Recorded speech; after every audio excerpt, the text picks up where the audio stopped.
Good morning, good morning, good morning, everybody. It is Monday morning, May the 12th, 12 de mayo. 12 de mayo. 12 de mayo. We are wide open. Look, I'm like literally putting in my earphones. There we go. I love you guys so much. I'm so glad you're here. I hope you had a great weekend.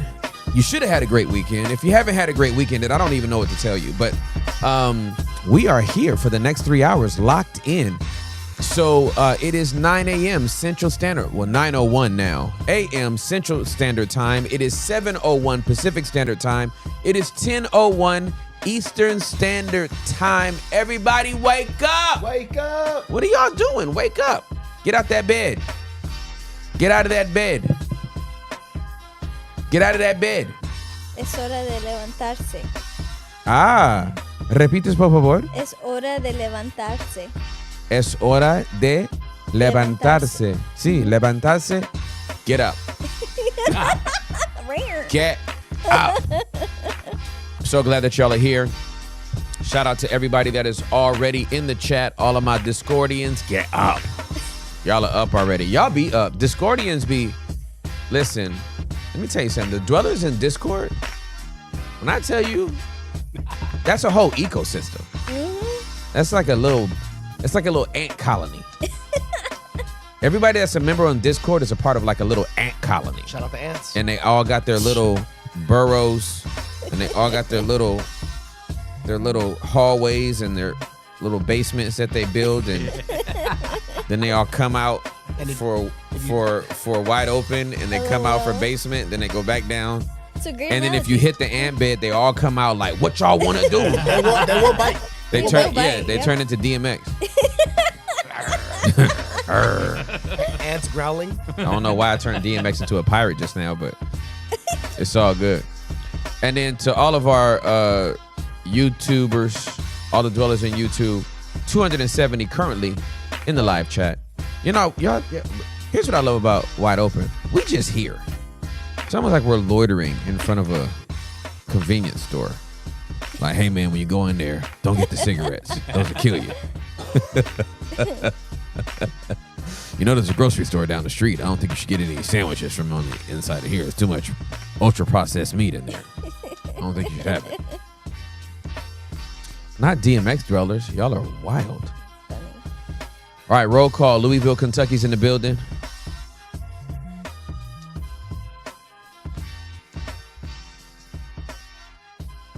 West Monroe, Louisiana. Waco, Texas. Moreno Valley in the house. Okay, Wes is at a random ranch in South Lake. Okay. He's on a whole ranch now. And on the Oh my goodness. Where's Wes though? Random ranch in South Lake off of Peytonville Road on the roof. Wes is on somebody's roof. Is everything okay? He's been in the backyard. Now he's on somebody's roof. I'm concerned. Temecula, California, Bloomington. Mail truck in Connecticut, South England. Pasadena, Texas.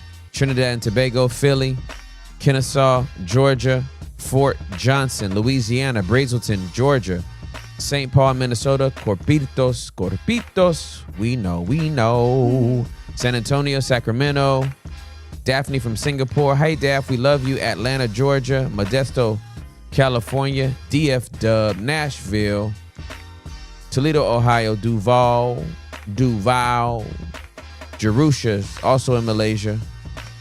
East London. Monique is in East London. Need prayers dealing with insurance people. Okay. Oof, I feel We that. praying for favor. Amen. Bakabil. Move.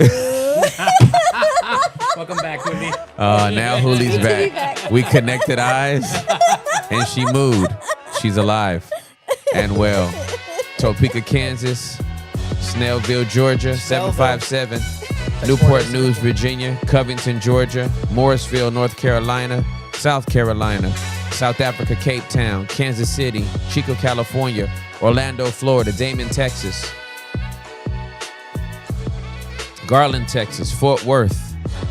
Wellington, Colorado. Temple Hills, Maryland. Aldie, Virginia.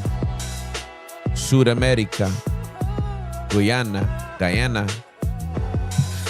Guyana, Taunton, Massachusetts, Amarillo, Texas, Dublin, California.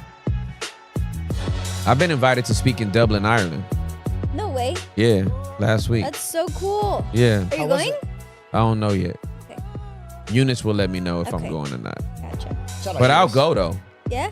I will go for sure. Is that the country that has beer at church? Guinness. Scotland, Scotland. Okay. Ireland. Gotcha. No, they would both have beer at church. That's so cool. Not at church, but they would Yeah. take you out for beer after. Like, we're going to get a pint. In Jesus' name. That's so funny. 99 bottles of beer on the wall. 99 bottles of beer. We just had a great church. We just had a great day at church.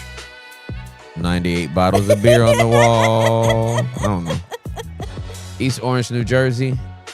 Birmingham, UK. Wilmington, North Carolina. Hey, I gotta tell you, I'm not gonna say the person's name because I haven't said this story.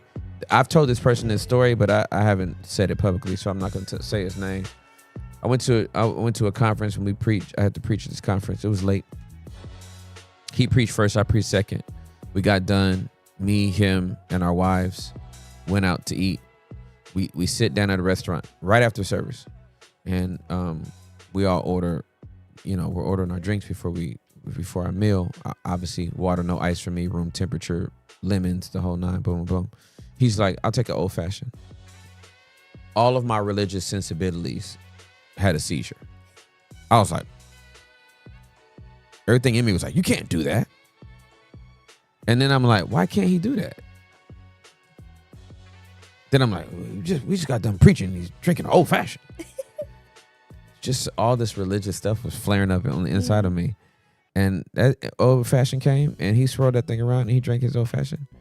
And we had the most beautiful conversation about God and family and all this kind of stuff. And I was like, yeah, I didn't know that was in there. It wasn't his issue, it was my issue. I was like, ooh. What was I thinking about him? What judgments was I making because he ordered what was I thinking about me in comparison to him? Maybe I thought I was thinking I was better than him. Because I had water and he had an old fashioned. Like, it just destroyed some religious dead skin that was maybe floating around in there that hadn't been washed out. And that's one of my closest friends to this day. But see, the self-awareness for you to get to that point, That's some great, people dude. stay there in judgment. Yes. Yeah. You didn't stay there. No. I This love was that. happening Yeah. real time while we were sitting But that's there. what I'm You know what I saying. mean? I'm Like, that's amazing. Yeah. It was. This was not like a week later Yeah. or a month later. This was like in real time. And then the next time, and then he had me come speak for him. And then when we went out, and I was like, "Hey, I got to tell you what you did for me when we were at this thing." And then I told him. He was like, "Wow, that's amazing." He was like, "Yeah, my wife and I used to have these rules, and we thought we were good because of those rules, and we realized we weren't, and I like having a drink, and that's it. And I've never been drunk, so it was just beautiful. Yeah. It was beautiful. love I that. learned a lot about myself. I think you're putting people on game right now too. We should. All right, it's Monday, y'all, and you know what that means. This is what is we not gonna do today, huh? This is Monday. What are we not doing? All right, it's a new week, but the foolishness from last week didn't get the memo. Your foolishness will roll over to a new week unless you like do something about it. You know what I'm saying? So let me go ahead and help y'all set the tone of what's happening today. This is what we're not going to do today. We are not letting algorithms raise our emotions. All right? Your social media pedestrian walk this whole week should be like really, really chill. We are not going to allow the algorithms to like dictate how we're going to feel. Not today, not this week. I'm talking to everybody that gets online, sees a headline, sees a viral clip with no context. And the next thing you know, you're mad, you're anxious, you're beefing with imaginary people in your head. You're like in somebody's comment section that you don't need to be. Fam, take a breath, deep breath. ASMR, I need to let you hear it. what they do in ASMR. I have no idea why. I don't know if that relaxes people or just pisses them off. But everything that looks urgent is not important. Everything that is loud is not real. We should know that already. This week, we're moving with discernment. If we ain't feeding your purpose, it's feeding your distractions. I'm going to say that again. If it's not feeding your purpose, it is feeding your distractions. Good. Period. So that's what we're not going to do. All right. This week, the algorithm is not going to win. Say that with me. Write it in the chat. The algorithm is not going to dysregulate me. The algorithm will not dysregulate me. And change your algorithm. That part. Right? Part. Like just not interested until you just get basketball highlights. Yeah. Or puppies. Or puppies, cute, Yeah, furry, so cute. hypoallergenic puppies So cute. that don't shed. Cavapoos. Cavapoo? They're hyperallergenic. Cavapoo. Cavapoos. It's What? a cavalier and a poodle mixed together. I've never seen a cavalier. Oh, my aunt has one. He's so cute. Are they tiny? Yeah. A cavalier? I'll see if I can find a picture of my aunt's dog. They're so cute. Are they really? Yeah. And she's so sweet. I like dogs, man. I really do. It's just that I think I've already said this, but You don't want this dog. I don't know what Julie's talking about. You talking about this one, Julie? This little nasty freak? Yeah, but there's that white. thing is yummy. Thank you, Tim. Yummy. It looks That's like a- a nugget, right? It looks like huh? a That's a mob, daddy. He said Some that's mop. a mop. daddy. Let me tell you something. This is look at crazy this freak. sauce. Look at this freak putting it back. This brother's nasty. Huh? The tongue out too. What kind of dogs do you like, Hector? Bro's tongue is the same color as his fur. The Cavapoo's eating his own poo. That's a yummy dog. Right? That's a yummy dog. Look, Nah, it's cute. adorable. That's a yummy Yeah, it's dog. adorable. It's adorable. And it doesn't shed. It's so obedient. That's amazing. No It- shedding is Also, incredible. this dog is vegan. It's a vegan dog? Yeah. That's crazy. That's crazy. What? Yeah. They feed her a bunch of carrots, Oh. celery. She doesn't eat regular dog food. They give her like the only meat she's I think allowed to eat is I want to see. like liver or something. Oh. No, bison. Bison. That's my the only meat she's allowed to eat. That's fire. Hmm. I mean, I'm not getting it, but I've never heard of a vegan dog. I'm down with Discord is vegan crazy. dogs. Yo. Do they cook the carrots? Is it a raw vegan? Yeah, no. It's a high raw vegan. It's a high raw vegan dog. I might be a Cavapoo. If I turn into a dog, I might be a Yo. Cavapoo With the little dog. glasses? With the little glasses, little yellow glasses Yeah. on. That's so cute. Hey up yo, on AI. that little baby AI thing you did. That What? was cute. Where did you even get that from? Could you email it to me? Yeah, real I'll quick? email it Thank to you.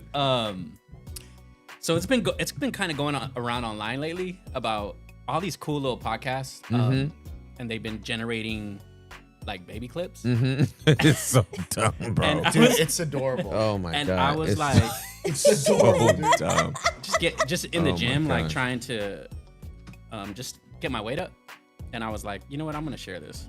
Yo, not fully MTTV saying a vegan dog is a sellout. What?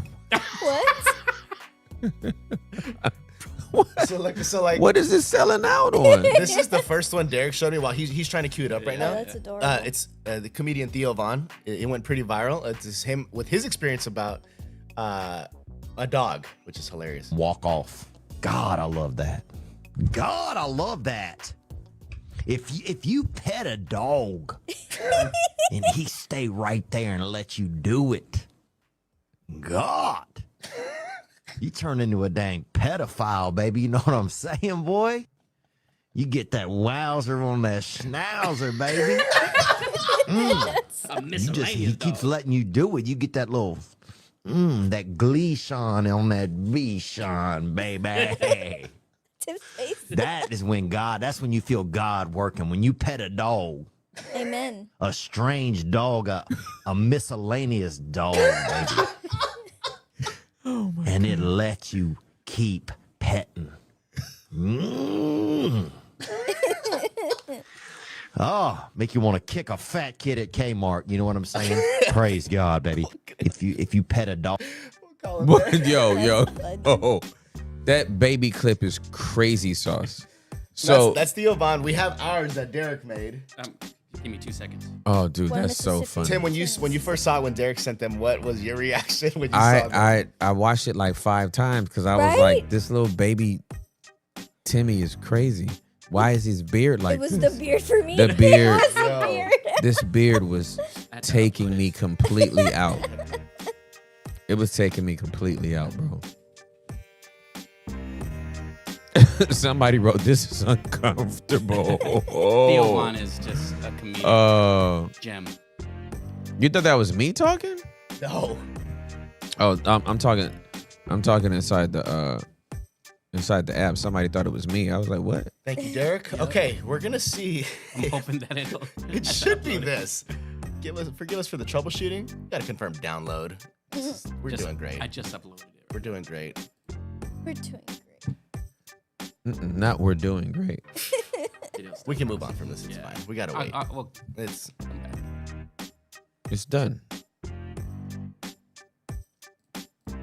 hey. yeah, everything's being ghetto right now. No matter how many times I click it. Not the chat saying shout out member. There we go. Shout out, member. Praise They know the God. deal. It is Member Monday. Let's confirm Come on embarrassing. now. It is member All right, y'all Monday. ready? Okay. all right. Party time? Yep. And this is who, Derek? Who's this one that you sent me? This is Tim. Okay. If you got 2 or 3 jobs and he ain't got no job, and you already told him what you need from him, and he haven't given it to you, and you still with him, he's not the fool. It's the best way I can say it to you. He's not the fool, baby. You are. He heard you the first time. He just know you're not gonna do nothing. He knows you're the fool.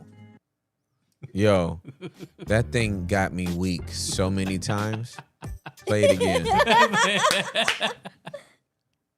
If you got 2 or 3 jobs and he ain't got no job, and you already told him what you need from him, and he haven't given it to you, and you still with him, he's not the fool. It's the best way I can say it to you. He's not the fool, baby. You are. He a heard you the smile. first time. He just know you're not gonna do nothing. He knows you're the fool. It's the LA velour. Yo.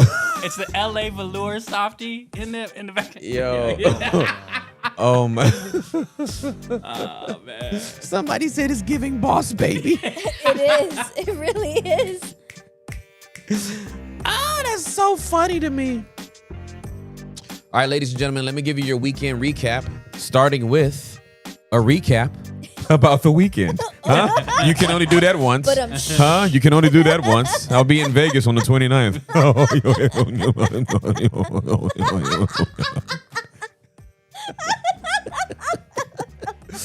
All right, the Weeknd is retiring the Weeknd name. Praise him. I don't know.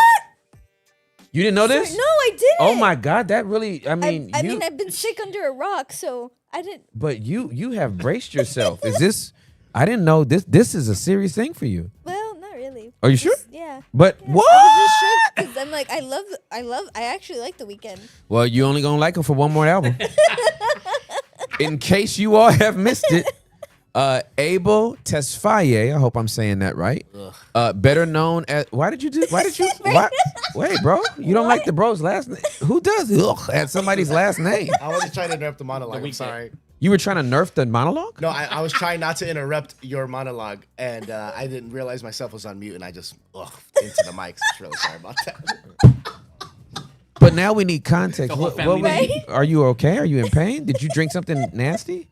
I'm good. I just love the way he's the Weeknd to me.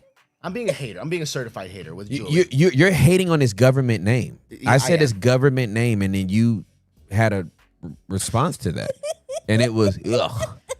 So if the guy came up to you and was like, "Hey, my name's Abel," you're like, "Oh, I have a allergic reaction to your real name. Your name's Weeknd." What? I'm good. Okay, Abel Tesfaye, I'm submitted. better known as The Weeknd, Amen. is officially done with that name. He said this next album will be his last one under the Weeknd persona. He's pivoting. Why does this matter? It matters because too many of us are scared to outgrow the version of ourselves that made us successful. Ooh, That's why it matters, spicy. right? We're here for context, right? We're just not here for news. What does it mean to us? Like, why would this story even have any meaning for us? Well, are we afraid if we had the success the Weeknd has had? Would we be brave enough to move on when we felt like we were done? Or would we stay a slave to the persona that we created because of the attention that it has afforded us or the influence that it has brought us, the fame or the success that it has given us? That's the question I'm asking. Okay? We stay in costumes we've outgrown because we're scared people won't recognize the real us. I gotta take my time on this stuff. So are you saying we don't even, like, if someone is living this out, they can't even fit in that costume? It looks awkward. They look awkward. The buttons are popping, but I'm gonna stay in it because that's who you know me as. Abel has said, Wow. "This is my last run." Yo. Wow. Even if it makes Hector go ugh, and even if it makes Huli go ah. Literally 2 responses. That were Right? real. Yeah. We got like literal responses, right? Here's the truth, y'all. Elevation requires evolution. You can't be worried about who misses the old you when God's trying to introduce them to the healed you. Take note. Yo. Oof. Reinvention ain't rebellion. It's maturity. Ooh. Okay. That's That's really good. Somebody has to write that down. That is incredible. ooh. Reinvention ain't rebellion. It's maturity. That's so good. Oof. Do not be afraid to reinvent yourself. Do not be afraid to second guess yourself. So good, dude. Like there are some things that are going to change in your life. You got to understand that. Things are going to change in your life.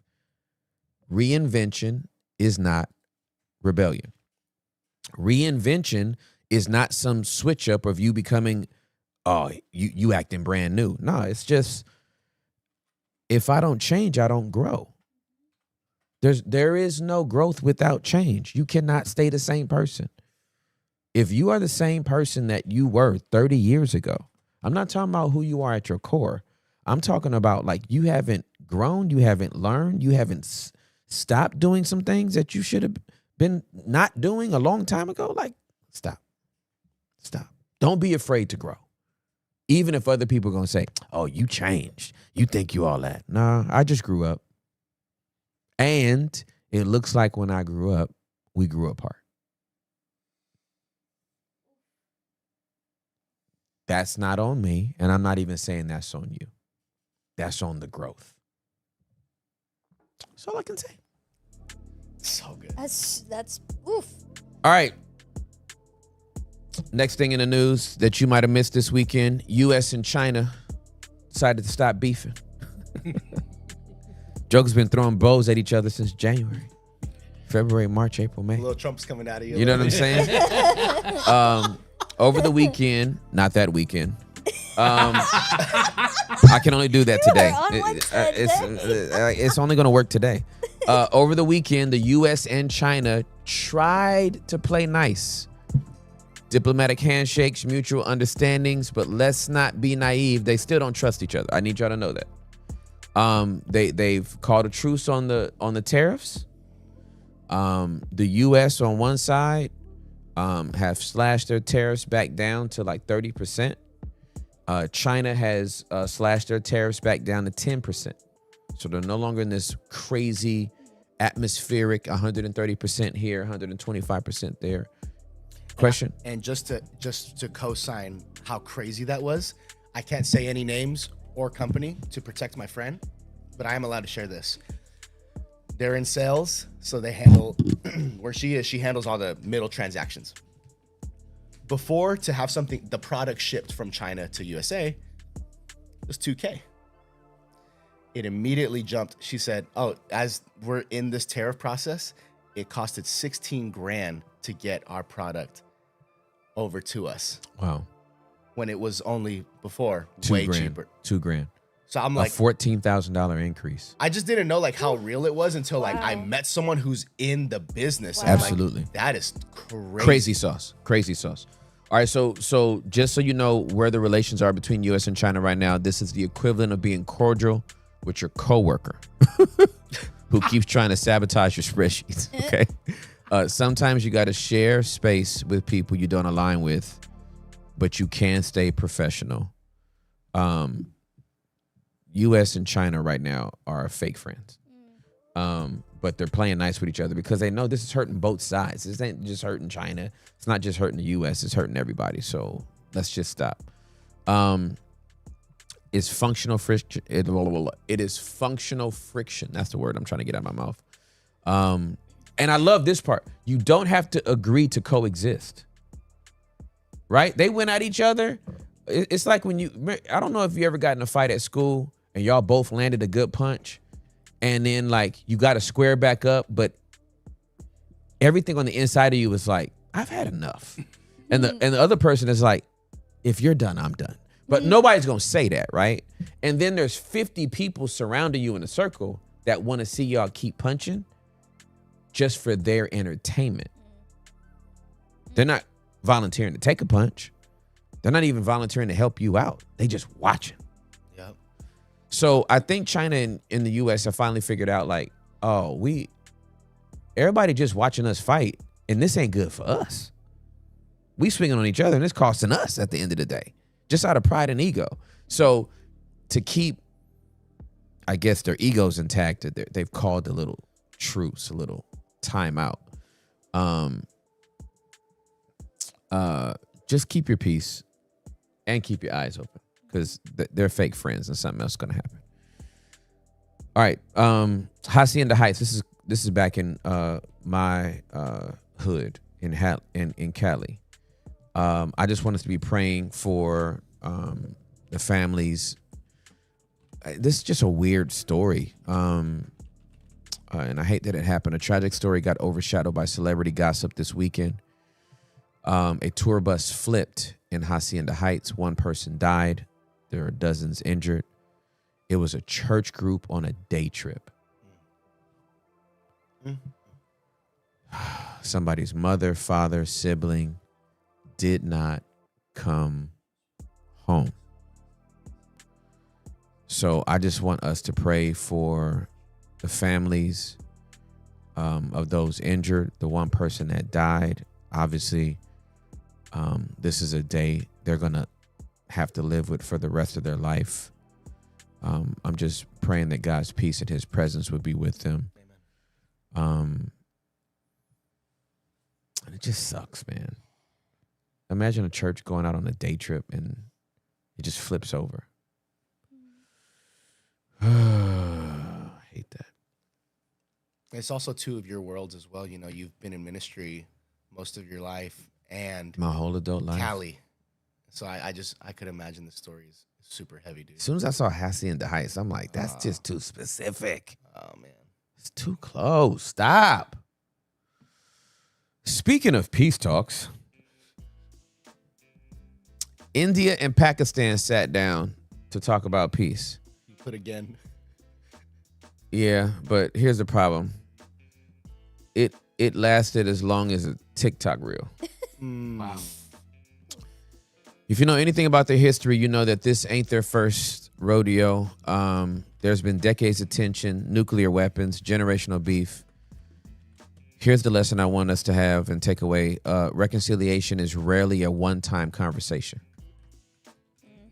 I'm going to say that again. Reconciliation is rarely a one-time conversation. It is a process. It is messy, but it is necessary.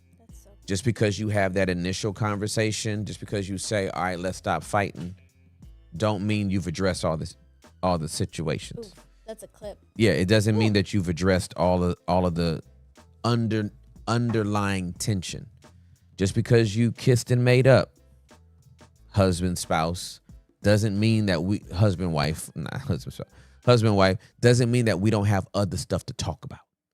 And so when you apologize to somebody, when you are seeking reconciliation, you are you are resolving the tension that you had between the two of you based on the issue, the situation, the circumstance that arose.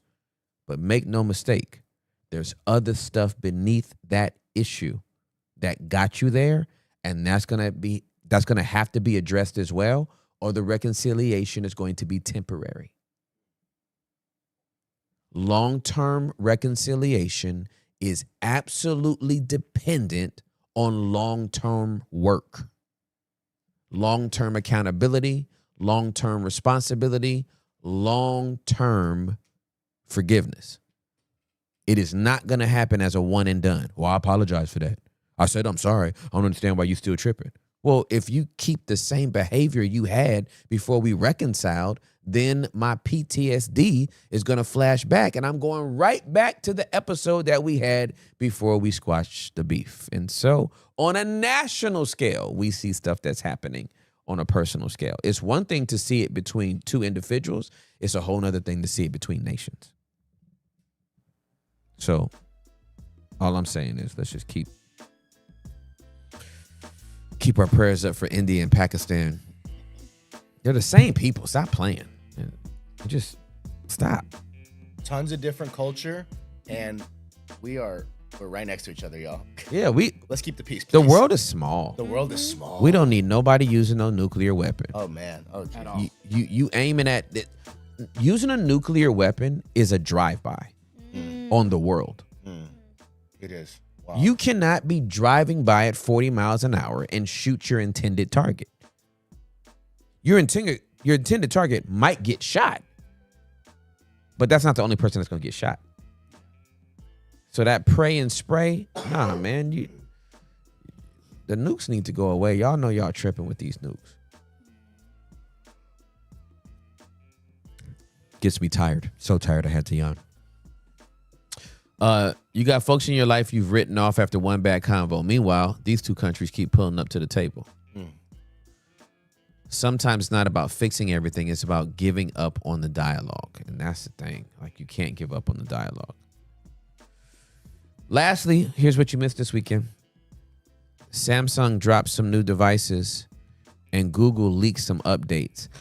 I don't know if Google leaked it or if they those accidental leaks where they're like, oh my God, how did that get out? Did you see it?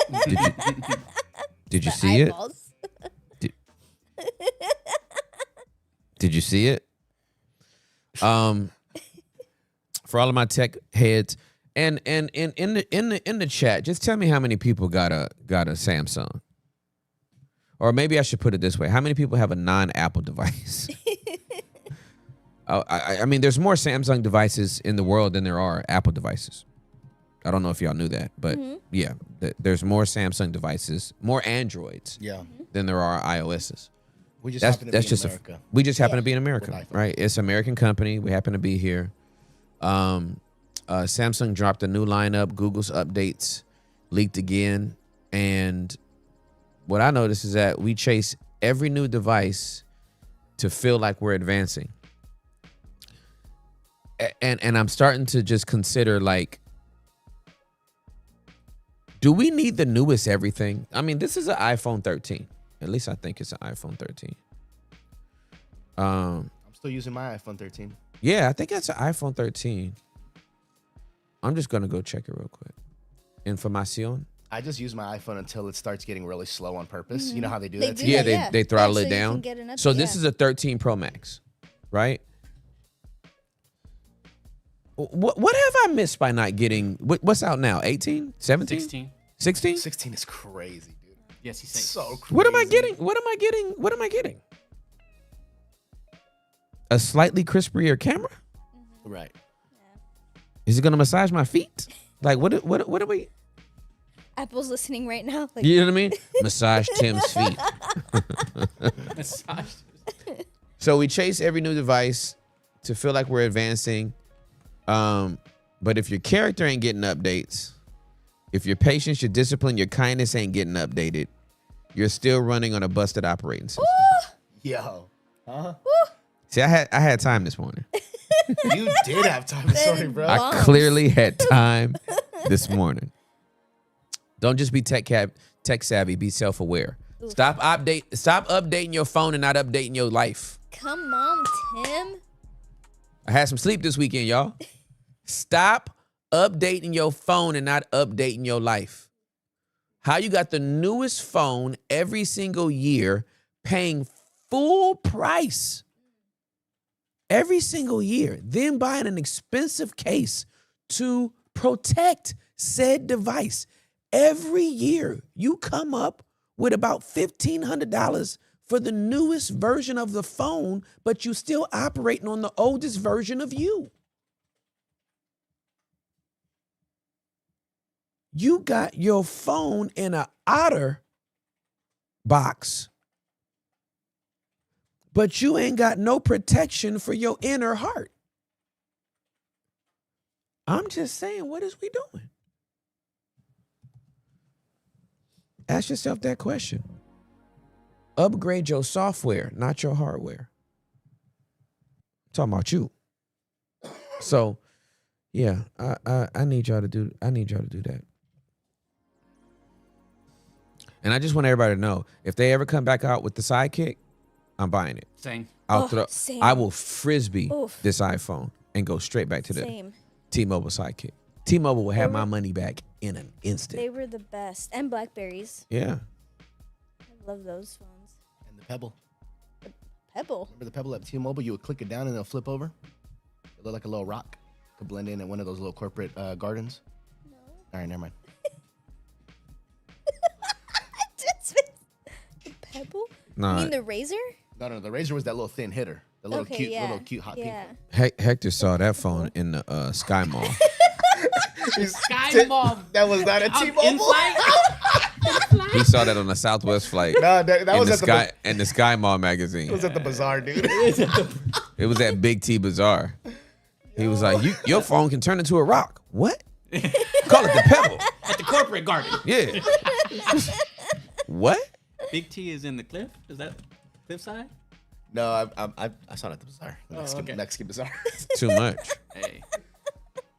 Too much. That's hilarious. See, look, Deborah Chandler in Discord pulled up that QWERTY keyboard on that T-Mobile. Let me tell you something. That thing was the best thing ever. It was like a gun. You had it at your hip. You're like, blah, blah, blah, blah, blah. Sure. It was dope. I literally could. I was so good at that QWERTY board, I didn't have to look down, and all my punctuations would have been like flawless. Not one misspelled word. That thing was Gucci. Did you have a case on yours? Sorry. No, you go ahead. Did you have a case on yours? No. No? Okay. I would never put a T-Mobile in a case. Just don't drop it. Makes you intentional and thoughtful. It does. I will say that. That's why I took the thing off of this. Like Neil deGrasse Tyson, Chandler, Neil deGrasse. Yeah. Yeah. Homie was like, I think he was talking to Joe Rogan, and he was like, you don't have your phone in a case? And he was like, Neil deGrasse is super smart and everything turns into a story, right? So he was like, I got the phone and I twirled it around in my hands like the military guys do. And he was like, those military guys that do the rifle stuff and they spin everything around. He was like, I wondered, why did they do all these tricks with their rifle, but they never drop it? And he was like, and then it dawned on me, a military man never drops his gun. He was like, so I don't drop my phone.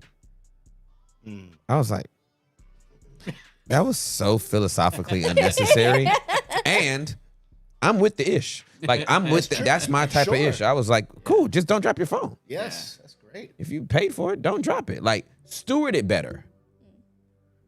Like, you probably shouldn't have it in your hand while you're standing over a toilet. Oof. Maybe concentrate on peeing. Right?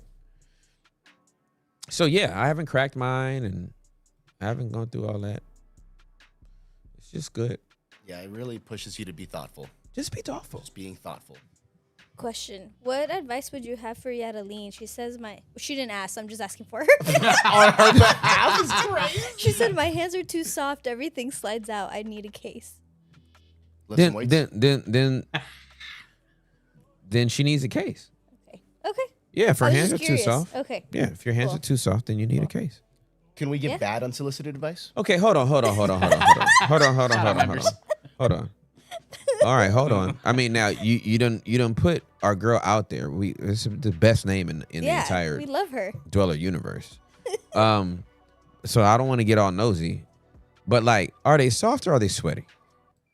I mean, that's a good question. It's giving sweaty. Yeah. You know what I Well, mean? let's let her answer. Because soft hands should be able to hold stuff. Yeah, you can have a low grip hitter on there, but the sweaty, you got lubed hands.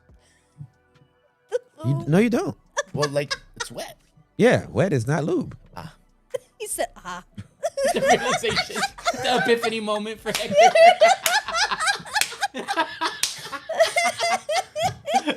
Shout out members. Get with you. Shut up, remember Mondays. It's a big Monday though, by the way. It's a big Monday. Big Monday. It's a big Monday, by the way. She said they're not sweaty, they're soft. They're soft. Yeah.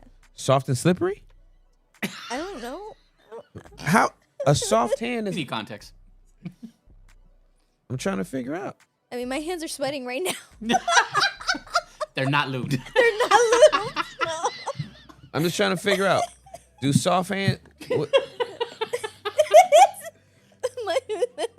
Is this what's happening? I'm trying to figure it out. You got to lean in here having to explain herself.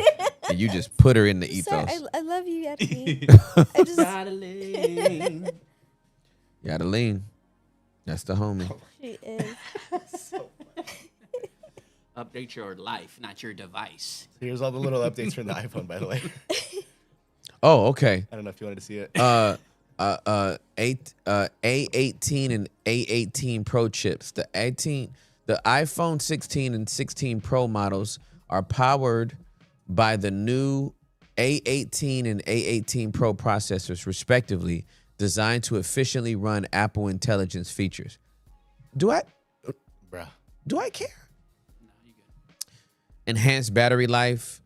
iPhone 16 offers up to 22 hours of video playback. Who needs to watch 22 hours of video? Is it enabling straight? at that point? Yeah, we got 22. While the 16 Pro Max extends to 27 hours. Oh, because I need that. Because, I'm really on a binge. I need 5 more hours. Ooh. Display improvements. The iPhone 16 features a 6.1 inch Super Retina XDR display. Super. Wow. And the 16 Pro Max boasts a larger 6.9 inch screen, both supporting HDR, True Tone, and Dynamic Island. Okay. Oh, ChatGPT got a deal with them. Oh, Siri now leverages ChatGPT to provide more comprehensive responses and assist with various tasks, enhancing the virtual assistant's utility. Apple Intelligence hasn't even come online yet for phones. So, improved visual lookup. Users can now lift subjects from photos and videos, allowing for easier sharing and editing. I'm scared for that editing part. Live text enhancements. The feature now supports video, enabling text extraction from paused frames for translation or quick actions. Okay. Passkeys, lockdown mode, blah, blah, blah, blah, blah. Yep.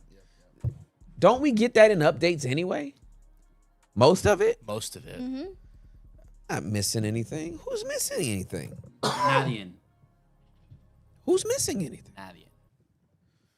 That's not happening.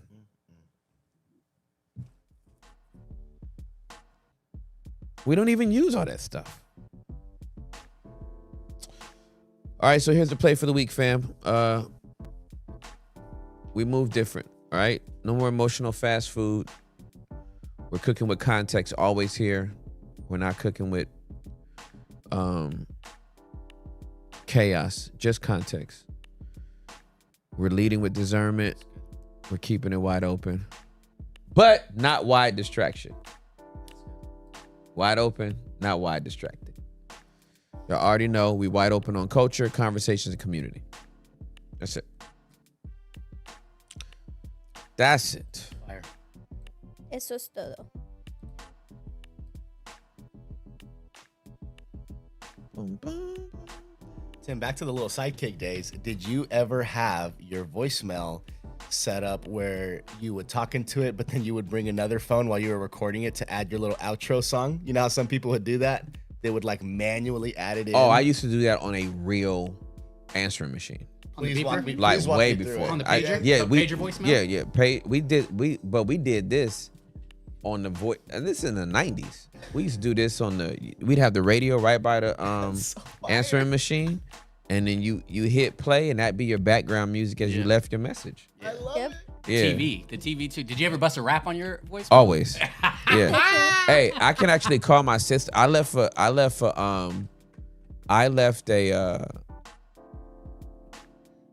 rap. I did a freestyle rap on my god sister Carrera's phone, and she still knows it to this day. Hold on. On a friend, let's get it. Hold on. Phone a friend. It's probably too early for her, but I'm a check. Wake up, wake up, wake up, Phone a friend. Phone a friend. wake up, wake up, wake up. Phone a friend. This is so invasive. I don't know if she's gonna answer. It's early. 7:47. The camera's not on her. She's safe. Wake up, wake up, wake up, wake up, wake up. The weekend. Wake up, wake up, Not the weekend. The Weeknd's about to go to sleep forever. Go to me though. Hey man, get your money and just be you, brother. He's doing movies now, so that's probably what it is. Probably. Like, I'm not gonna be the weekend. I didn't expect her to. He can sing though, and songwrite. Yeah.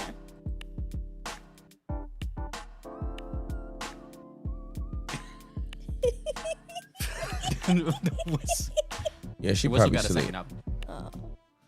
It's Monday. Yeah, she's gotta be. I mean, no, she can't be asleep. She's not asleep. Cali homie. She should But be awake. it's I'm a little brekkie.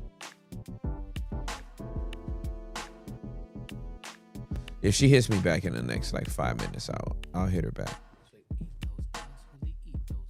Eat those bugs, who they eat bugs. Eat those bugs, who they eat those bugs. Gotta eat them, eat them, eat them, eat them, eat them, eat them, eat them, eat them. Eat those bugs, who they eat those bugs. Eat those bugs, who they eat. Yeah, there's somebody that just started watching us today that has zero context of what's going on. He's talking about They don't know the y'all. lore. They're literally like,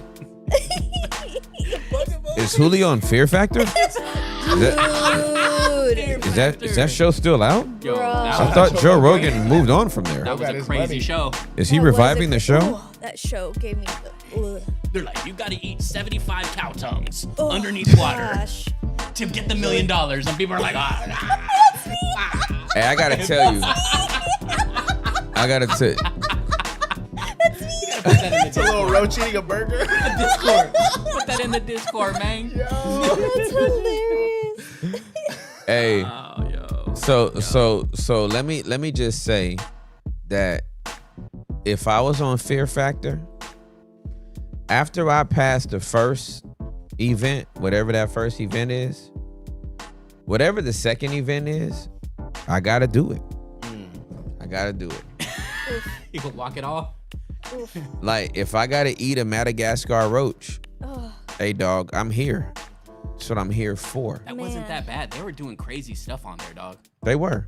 You had to lay in a I would always go for like the bugs and stuff. That's nasty, right? Eating like a 100-year-old duck egg. All that stuff was nasty. But if it was like you gotta lay in this bed of snakes, oh please hand me a pillow. Disassociate and not lock in. What? That's not bad. I have survived sexual trauma. What these snakes gonna do to me? I'm about to lay up on them snakes. Be like, I know you ain't gonna put me in here with no, black mambas. I can't die. Right. You know what I mean? Right. So y'all just gonna slither past me? Yeah, or maybe bite you, Yeah, but you're not gonna die. lick my ear? Yep. Get out of here. Right. Tim would hiss back at them. He Oh, you're would. hissing at me? He would. So you hissing now. That's what I would hit him with. So you hissing now. What about spiders? Propane tank. Yeah. I ain't scared of no spiders. Hey, man. Just a Again, crawler. they can't put you with anything that's gonna hurt you. So it's all in your mind. Yeah. And then the third thing is like either you got to do something suspended from something, right? Something super high, or you got to drive your car into water and wait for it to be submerged and swim out. But the windows is already down. Stop playing. Yeah. No, you're right. Let's get it. What is this? These are just some of the worst ones that people were saying there's some controversy around. 1 through 10. Oh, this was on Fear Factor? Yeah, this is like some of the craziest ones from Fear Factor. Oh, got you. In several episodes, contestants were buried in coffins or glass boxes filled with snakes, rats, or insects. One episode involved a woman buried with thousands of live rats, and she started hyperventilating, triggering a near panic attack. It's Fear Factor. What are we talking about? Height challenges gone wrong. Fear Factor often involves stunts like walking on narrow beams suspended 100 feet or more in the air, or jumping between moving trucks. In one case, a contestant slipped while leaping between semis, dangling dangerously until safety harnesses caught him. Shout out safety. Do you know the insurance they got to carry on that show? Ooh. Submerged car escape. Crazy. One of the most intense stunts had contestants trapped inside a sinking car and required them to hold their breath underwater while unlocking seatbelts and escaping. A few people panicked mid-stunt, forgetting safety protocols, and had to be rescued by the crew. Cow intestine smoothie. Crazy. I remember It's this. crazy, dog. In one episode, contestants were made to blend and drink liquefied cow intestines. A contestant vomited mid-drink and was forced to continue drinking it with their own vomit in the mix to remain in the game. Delicious. Nutritious. Cow chitlin smoothie coming to a Smoothie King near you. Hey, Jamba Juice, you got that new cow intestine smoothie? I would like mine with extra doo-doo in it. Only in Vacaville. Only at select locations. Bacabille, California. Eating live insects. Though common on the show, eating live insects always push the limits. A contestant once had to eat live spiders, and during one attempt, a spider bit the inside of the contestant's mouth, causing a minor medical emergency. Bite me and I'll bite you back. Electroshock maze. In this stunt, contestants crawled through a dark maze lined with electric wires. One contestant suffered multiple shocks and disorientation, screaming and crying as they tried to escape, showing real psychological trauma. And 7, post-show controversy, the donkey juice episode. NBC pulled an unaired episode where contestants were made to drink donkey semen and urine. What? The backlash was so intense, it sparked FCC complaints and was labeled as the show's lowest point. Yo. Yeah, whoever even brought that up as a scenario, like, hey guys, I got an idea. That person should have been fired. I Certified agree. freak. You got to fire Gary on the spot. Gary gotta Not go. Gary. Gary gotta go. Gary gotta go. Yeah, Gary got to go, Text him on the sidekick. and he got to go now. He's blocked. Tell him I said bye. He got to go. He got to go. He got to go. He got to go. He got to go. He got to go. He got to go. He got to go. He got to go. He got to go. Gotta go. Gary got to go. Gotta go. Gotta go. Gotta go. Gary got to go. Gotta go. Gotta go. Gotta go. Gotta go. Gary got to go. Gary gotta go. Fit, Gotta fit, go. Gary Gary gotta go. Gary gotta go. Gary gotta go. Gary gotta go. Gary gotta go to Gary. Gary gotta go. Gary gotta go. He gotta get something else. Oh no. It's kind of gross. I don't know. if Fear I can Factor watch this. eye juice? I don't- I'm watching that. Cow eye juice? I'm not watching Hey, it. no, we're not watching none of that, Yeah, bro. especially with a Hey, pregnant we're not lady watching Look at that, earpiece. man. Hey, we're not. Hey, bro. Look at that, man. We gotta protect Huli and her baby, man. Hey, some stuff you let's gotta. keep Yeah, it we on. gotta. Because of Hulu, we ain't You watching gotta get that. that up out of here, dog. You gonna have to get that out of here, dog. Like just like you're lame. Yeah.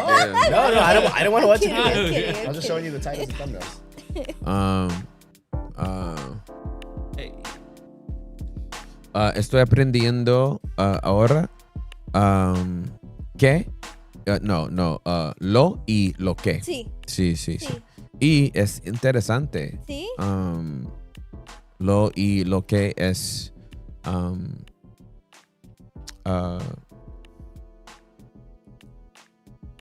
abrieron, like opening. Ajá, okay. Abrir. Como abrieron. Is that what you're trying to say? Abrieron. Ajá. Abrieron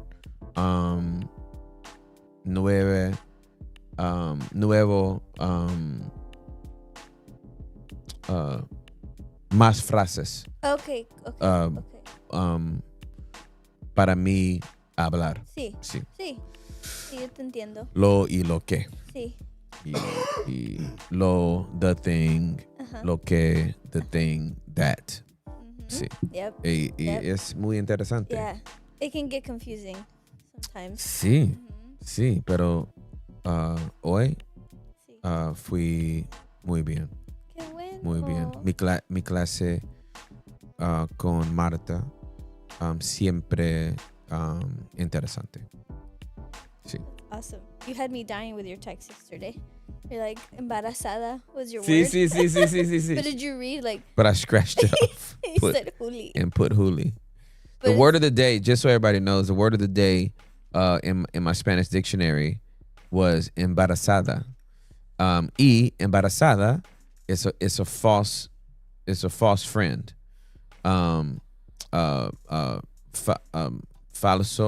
Falsa amigo Sí. or falso amigo. No buen amigo. Huh? No buen amigo. No buen Es mal amigo. amigo. Embarazada sounds like sonido que or sonido suena como embarrassment Ajá. or embarrass, pero no. Ajá. Embarazada, que significa en inglés pregnant. Yes. A person is pregnant. So I took a screenshot of embarazada and I scratched off they give you the word and then they give you the definition of the word and then they give you a sentence for the word. And it was like Claudia is pregnant with twins. And I scratched out Claudia and put Juli. But I'm only having one. But you're only having one. Yes. You're- Please, God. She's a twin that's only having one child. Just so everybody knows. She's not having two children. She's having one. But I'm so proud of you. Estoy muy orgullosa de ti. Gracias. How do I say proud, Julie? That word? Orgulloso. Orgulloso. Orgulloso. Orgulloso. Got it. Sí, orgulloso. There's a white dude that went viral for speaking Spanish. He's like, I'm a little bit embarazado. It was hilarious. I love that. And they're just looking at him like, Wait a minute. He went viral for speaking Spanish or butchering it? both. I'm a little bit embarazado. Man, I'm so embarazado about what I did last night at the bar. I drank way too much beer.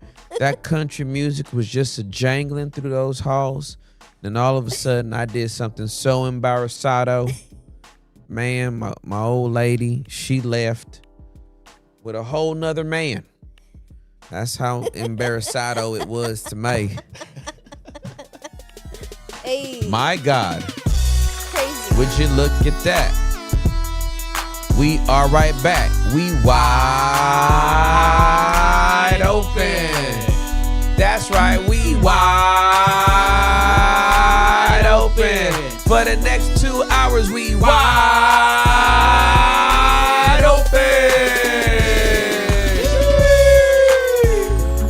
out to everybody from all over the United States of America and literally all over the world. Good afternoon, good evening, good night, good late night, good early morning, especially in places like Singapore, places like Australia. It's already probably 1 o'clock in the morning for them. But I just want to shout out to everybody that's listening. We're so grateful to be wide open with you. There are no questions, comments, concerns, complaints, carrots, cabbage. Try to just do all C's. Concerns, consternations, constipations. Nothing's off limits. Castor oil. Nothing's off limits. Nothing's off limits. We want to make sure that everybody is fully seen, fully heard, fully known, fully loved, even if they're not fully agreed with, because 4 out of 5 ain't bad. I don't make any guarantees to have answers, but I do guarantee grace and space for you to be able to ask whatever you want to ask, be contained. I can maybe say something, but maybe not. Doesn't matter. Who's our first caller? Ariana, you are on the line with Tim It's Ross. a beautiful name. Welcome to the show, my friend. Ariana. Hi. Good morning. Good morning. How you doing? I'm good. I'm trying to get over the fact that I'm up here for real. You up here for real, for real? That's crazy. Okay. How you doing? I'm good. There is this like rush of nervousness that comes getting up here. I got to get over that a little bit. Yeah, it will subside. I promise you. It will Good. subside. How are you doing? Okay. You have a beautiful smile. Thank you. I appreciate that. Yeah. What's going on? All right. So I have like a 2-part question. Okay. So the first part is I'm going to be a little bit more broad in general. Okay. And then I'm going to get specific towards like the second half. Okay. So the first half is pretty much like while being obedient, how to stay grounded in him, in Christ, while also following him in faith and trusting him in the process. Okay. And then in the journey of life in general. Okay. While also like not over spiritualizing every little thing and also doing my part and doing the work. Yep. Like I've been having a hard time finding that balance. Okay. And so to get more specific, recently, I've been feeling like the Lord has been answering like my specific prayers about moving from New York, or to New York from Georgia. Okay. So I'm gonna go back a little bit. I went to college for film and TV in New York for 2 years. Okay. In 2020. And so I'm from Virginia. Did I mention that? I don't know. But Yep. I'm from Virginia. I went to school Okay. in New York. Okay. I finished school. Mm-hmm. Congrats. I went back to Virginia. Mm-hmm. And then I felt like the Lord was like, come to Georgia. And I'm like, okay. But as me and my mom bumped heads, it got a little rocky. And that's when like the desire for New York started to come up. And so I kind of ran from it because I felt like this feels like I'm just running. Like, and so I was like, nah, like I gotta stop idolizing New York and all of that. Like New York I just cut it off. Okay. But recently I feel like the desire is coming back up. I feel like the Lord is like knocking down the idolization I had. Like he gave me this very specific example of like, he said here and there is 2 sides of the same coin. And he told me to live on the rim. Nice. And he's the rim, obviously. So yeah, like I feel like he's answering my prayer specifically to be able to go. But then again, that goes back to my first half of the question of like, I don't want to over spiritualize every part of it. Yeah, I want for to be sure. able to do my part. I want to know like what work I'm supposed to do. But also it feels like he's literally walking me through every step as I ask these specific questions. Got it. So. Okay. So what exactly do you need? So I'm looking for affirmation, Okay. advice, Yeah. and feedback. Got it. For sure. Okay. So I'll give the affirmation first. I want to affirm that you are doing the right thing by getting that multitude of counselor energy going where you're not just trapped with thoughts in your own head, but you're actually getting it out of your mouth with different people that can give you the feedback and the advice. So kudos to you. I never keep anything in my head. Like after I swim around with it for a little bit, it's got to come out of my mouth. I got to bounce it off somebody that I respect, that I know is wise, hears from God, or at least has had experience in whatever excuse me, in whatever I'm going through. So I just want to affirm that you're doing the right thing. Kudos to you. I applaud you.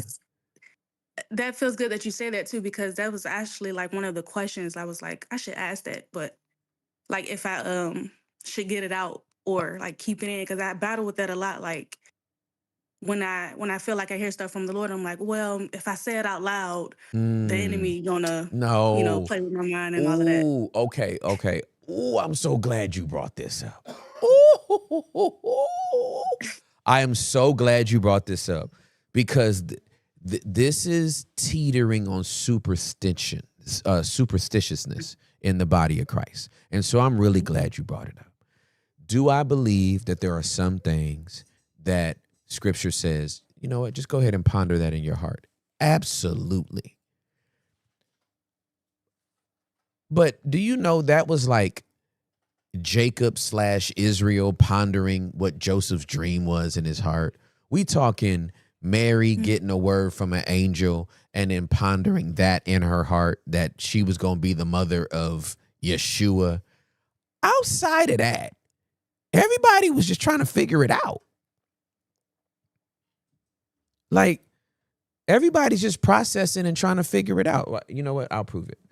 So we're gonna go to New Testament, Book of Acts.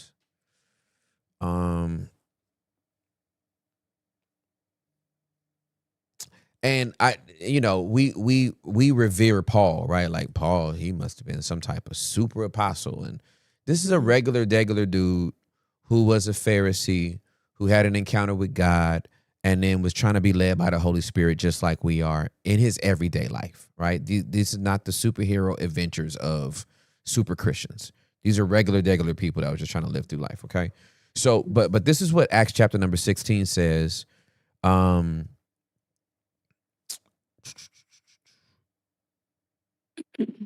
I'm going to start at the 6th verse. They went through the region of Phrygia and Galatia, having been forbidden by the Ruach HaKodesh to speak the word in Asia. When they came to Mysia, they were trying to proceed into Bithynia, but the Ruach of Yeshua would not allow them. So they passed by Mysia and went down to Troas. Now a vision appeared to Paul in the night. A man from Macedonia was standing and pleading with him, saying, "Come over to Macedonia and help us." As soon as he had seen the vision, immediately we tried to go to Macedonia, concluding. To conclude means they talked, right? Mm-hmm. Concluding that God had called us to proclaim the good news to them. That's like pretty regular stuff. It's like they tried to go over here to Bithynia. They tried to go to Mysia. They went down to Troas. And then Paul got this vision and they talked about it. And they was like, all right, cool. Let's try to go over there. And then they did. I'll give you another one since they're next door neighbors. So this is at the end of chapter 15. 15 is when they had the Jerusalem Council, when they're arguing about what do Gentiles have to do if they're going to be believers in Yeshua. Okay, so they argue with each other and they're trying to like talk from all these different perspectives, but they all getting it out. They all talking, right? Then at the end, verse 22, it says, "Then it seemed good to the emissaries and elders with the whole community to choose men from among themselves to send to Antioch with Paul and Barnabas." It seemed good? Yes, that's because they talked about it. It's the strongest implication. So we find out the will of God a lot just by talking through stuff and being like, should I or shouldn't I? What's the pros and cons? Everything ain't a thus said the Lord, Ariana. It's time to move. Girl, pack your bags. I've seen enough of you in Georgia. It's about that time. Sometimes it ain't even like that. So your next move of God could be, thus said the Lord, Ariana. Your next move of God could also be, child, I've done a lot in Georgia over the last 2 years, and I think I'm gonna go back to New York now. And my homegirl got a spot, and I'm gonna just post up with her for the next 6 months, save up some money, and then I'm gonna get my own stuff, and then so sometimes you just gotta talk it out. Perfect example. My mama was gonna go to Martha Vineyard. My mama takes 2 trips a year since Papa died. She takes 2 trips a year. So she was gonna go to Martha's Vineyard. And she was super hyped when she came back to Dubai. The next trip I'm going to is Martha's Vineyard. And then they found out it was cheaper to go to Germany than it was to go to Martha's Vineyard.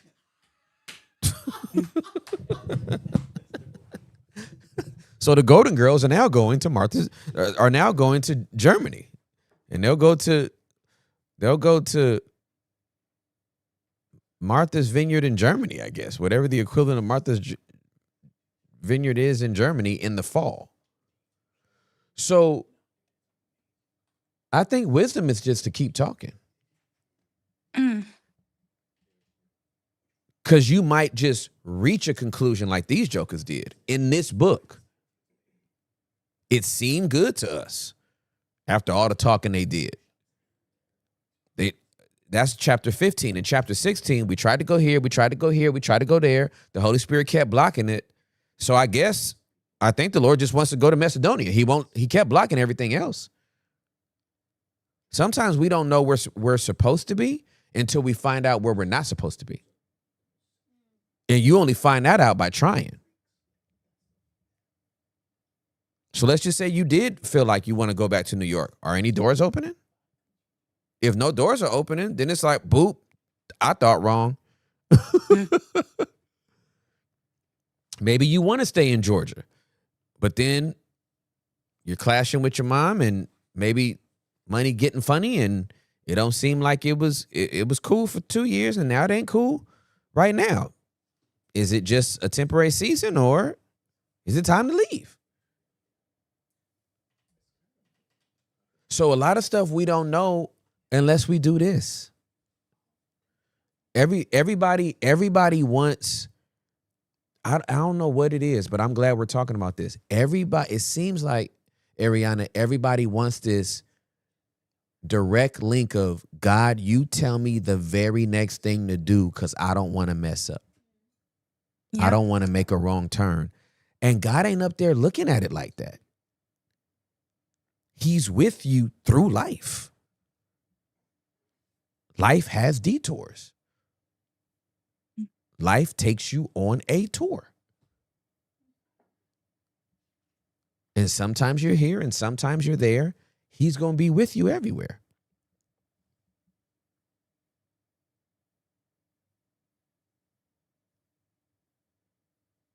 I don't even know if I helped or if I complicated the situation, but that's... No, it definitely helped. Okay.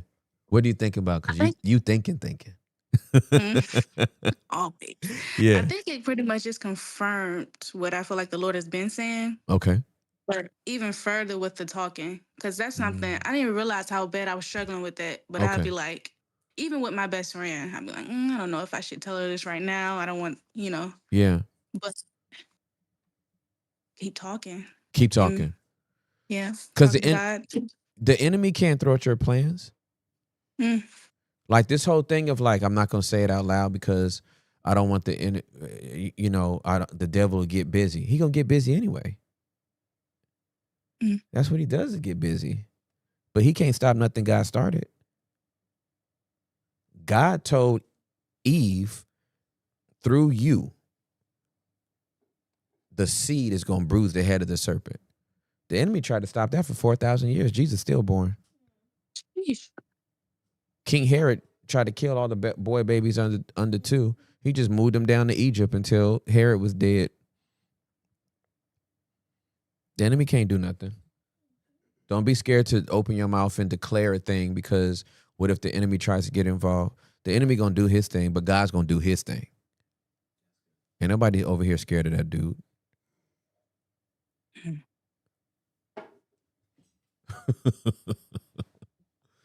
Yeah, the devil is a lie. We ain't gonna be doing all that. Write the vision, make it plain, declare the thing, talk it out. If it's the Lord, it's gonna happen, and if it's not the Lord, it was just you. It's all good. He has something better, right? It's nothing. It's nothing. And he's with me wherever. That's exactly right. Wherever you go, he's there. Wherever you go, he is there. Even if you ain't supposed to be there, he there. David said, if I make my bed in hell, you'll be there. If I ascend to the highest heavens, you are there. So the beautiful thing about God being with you everywhere is that if you turn down the wrong street, he'll just turn you around. Peter began to sink. We don't even know if that just meant like it went from his foot to his ankle. It don't say he drowned. It said he began to sink, and Yeshua was like, all right, boy, get over here. And they walked back to the boat together. He didn't make him swim. Wow. Like, you took your eyes off me, you swim back to the boat. You're going to learn today. Sheesh. Yeshua has never been on that energy. He is loving and he is gracious. Wow. That ending, I definitely needed that end part. Really? That's like one of the biggest fears, is like leaving and then failing and then having to pull myself back up out of whatever I put myself in. Yeah. Well, I can just tell you in real time, I know what it is to step into something and have to step out of something and watch as the Lord redeems it and restores it and turns it around. And that's beautiful too. Mm-hmm. So, I mean, we learn stuff when there are blessings, right? Like, God's blessing me right now, and right, we celebrate it. And then we learn stuff when there's lack. Mm-hmm. But either way, we learn and we grow.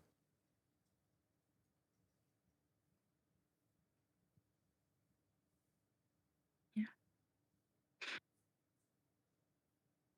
So I hope that helps. That does. Yay. That's. Thank you so much. You're welcome so much. I love you. I love you. Thank you And for thank coming. you, Hector and Derek.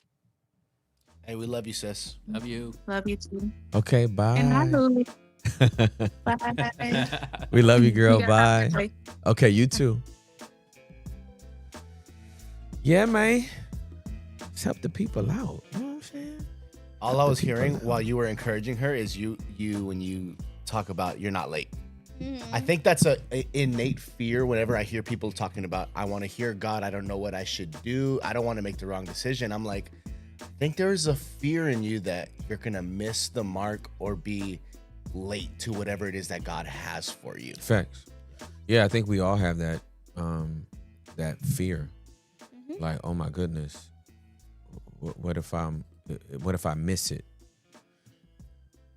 You can't miss it. I read that this morning. Y'all know I be up there. That's good, dude. Y'all know I be up in this book, letting it cook. That's the only book you're reading this year? Man, please. He said, Confirmed. You already know. That's the only book I've been reading. Amen. Oh, this actually was in Psalms today. Hey, this cooked me. Woo! This cooked me. Y'all ain't ready. This is Psalm 38, 23. From Adonai, a man's steps are made firm. He delights in his way. Though he stumble, he will not fall headlong, for Adonai is holding his hand. Ooh. You ain't that powerful. Like, that's what I just heard. Like, I got to read it again. From Adonai, a man's steps are made firm when he delights in his way. Though he stumble, he will not fall headlong, for Adonai is holding his hand. Yo, I need you to get the picture. If you've ever been walking with a little child and you're holding their hand and they stumble and you just lift your, it's not that they have your hand, it's that you have theirs. And they start toppling over, you just lift them up. And they're still off balance, but they haven't scraped their knee and they haven't face planted. Why? Because I got their hand. It's not because they're holding my hand. It's because I'm holding their hand. it's so good. You may stumble, but you ain't going to fall because Adonai is holding your hand.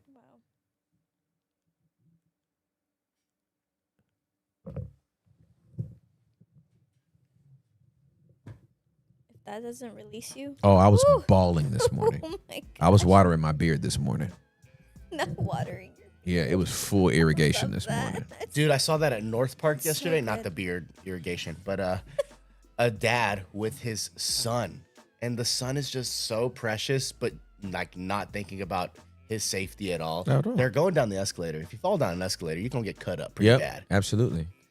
Kid's literally about to fall, and the dad easily just boop, Yep, saves his life. Kid doesn't even know it. Puts him right back. Kid's Absolutely. back on his little iPad. absolutely. Oh my gosh, y'all are gonna make me cry. Yeah.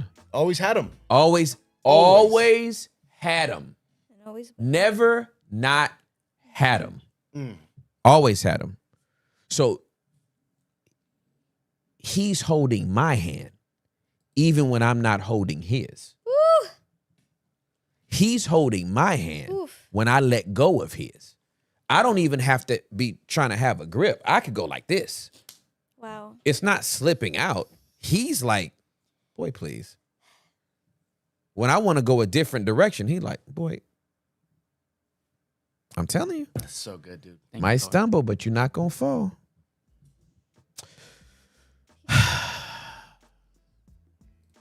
All right.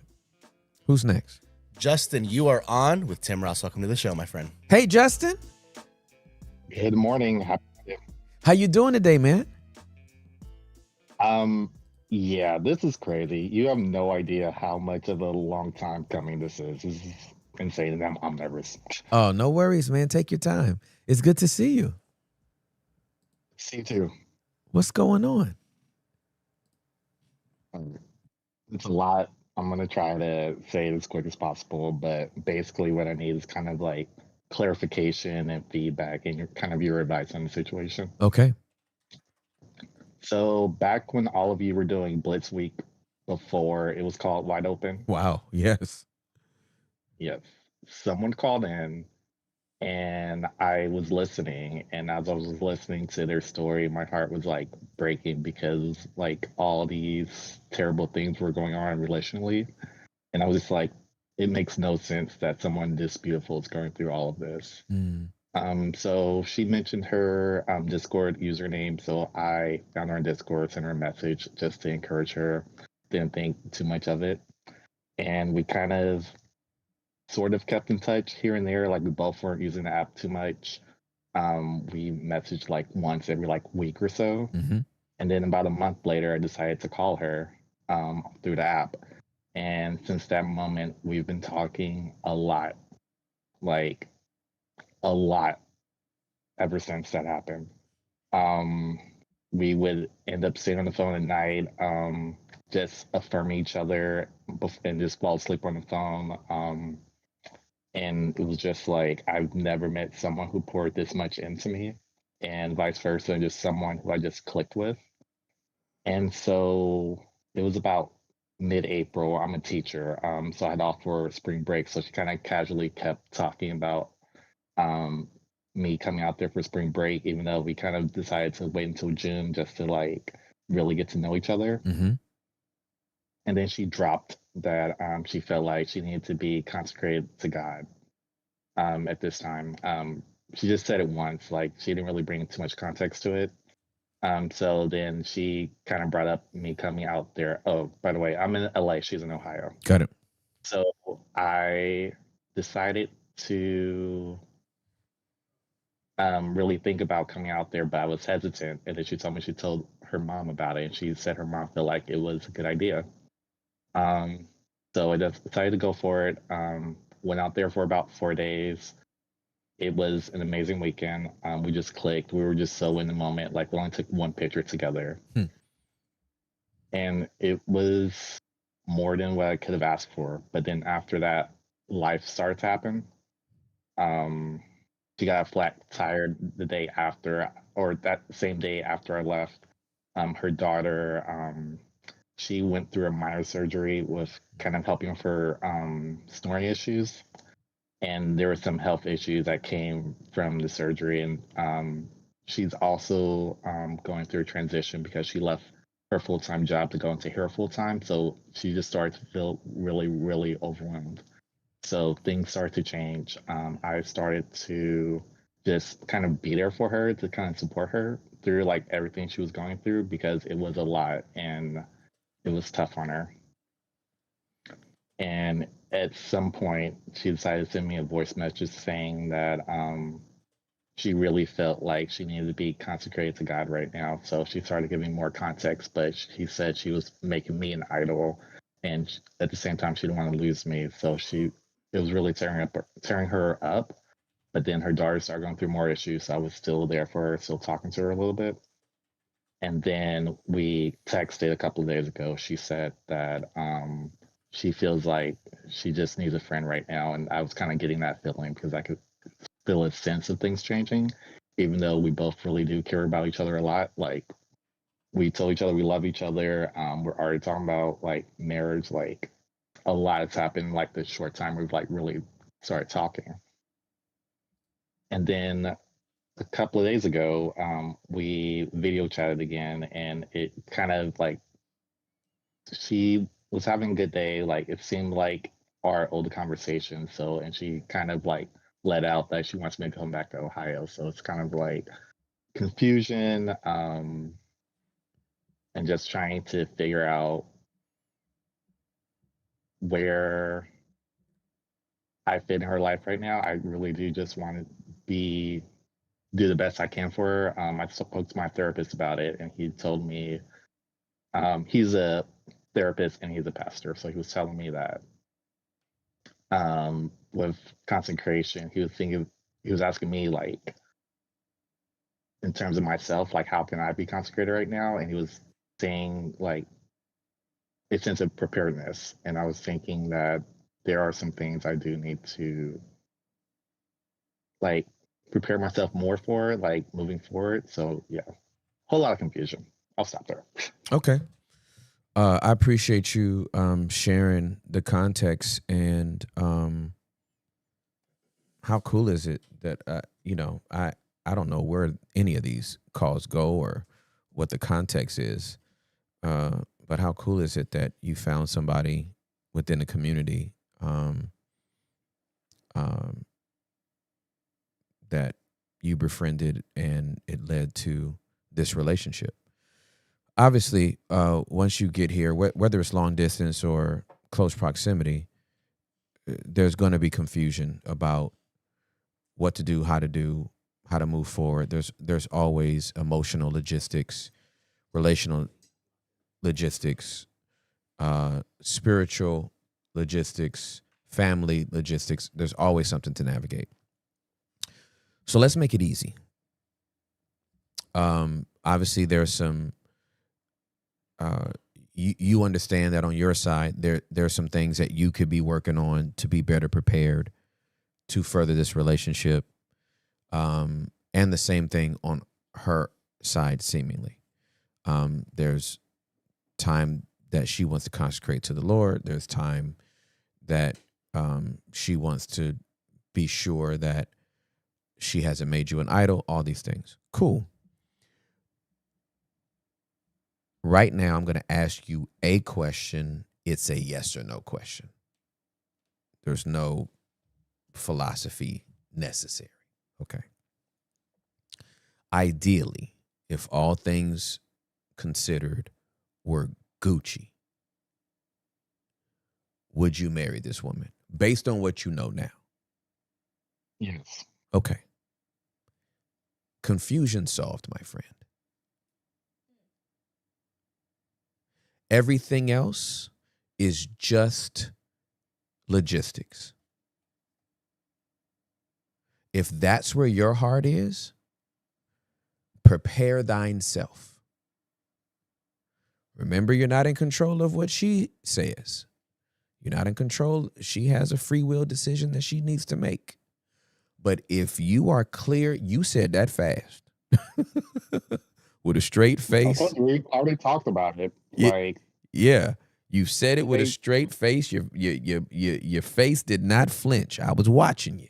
Okay. Your eyes didn't flutter. More like I found the person I want to be with. Yep, absolutely. So everything else is moot. Everything else is logistic. And it doesn't mean it's not difficult. And it doesn't mean it doesn't feel icky. And it doesn't mean that you don't feel disoriented and lost. It's just, okay, whatever we got to do to make this work, let's wrap it up. So don't overcomplicate that part. All you want to know between that yes that you just gave me and however this moves forward is, all right, Lord, what's the next thing that I need to do? How would you like me to prepare? What things do I need to be doing? Get with your multitude of counselors. Hey, what should I be preparing for? What does this look like? All right, you're in a long distance relationship. Okay, what does dating look like in that? What does courtship look like in that regard? What is the time frame for it? How are we going to get premarital counseling? All that kind of stuff that's all logistical. But if you answer the question that you just answered, then everything else is moot. Because you're going to do whatever it is that needs to be done to get to that conclusion. So there's no confusion on the main thing. There's only logistical issues in between the desire that you have and that desire being fulfilled. And all that's logistical.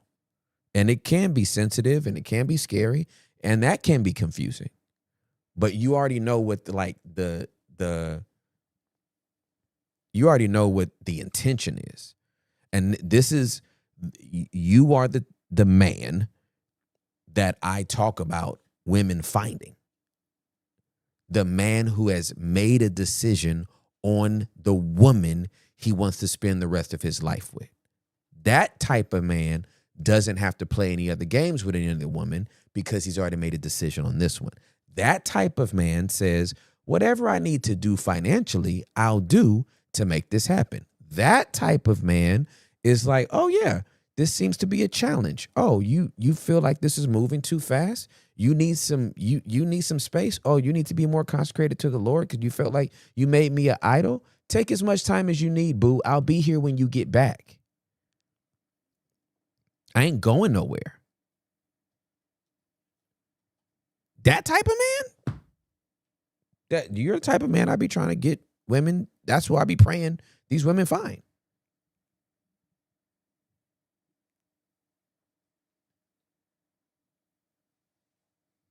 So just navigate the logistics of everything in between. This is the woman I want to spend the rest of my life with. And dun, dun, dun, dun. That's the objective.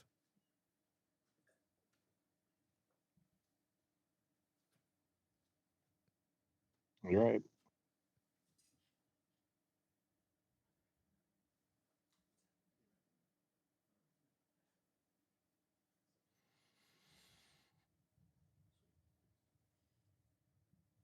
I'm just taking it all in. Like, I'm sure with how I'm feeling, and I know like I would do whatever that like figure this all out. It was just when we were texting the other day, she was bringing up all these doubts about being in a long-term relationship and trust issues coming up. So that was tough to hear. But then again, video chatting with her just seemed like everything was okay. So it's just the mixed signals of it all. But Oh yeah. Well, yeah, listen, as things get serious, whatever traumas we have, whatever trust issues we have, the more serious the relationship gets, the more our PTSD flares up. And you account for that stuff. You prepare yourself for that stuff. Don't let it waver you. Don't let it waver you. All you got to do is be consistent. She can have doubts and she can have fears, and it's probably a projection of her past upon her present that may be clouding the decision for her future. Let her have all that. You just stay rock solid. Well, I don't know, and long distance relationships, and I tried this in the past, and it didn't work, and I don't, and you just like, okay, but that ain't me, but go ahead. I'm going to be right here. You can show her better than you can tell her. So just remain consistent in who you are.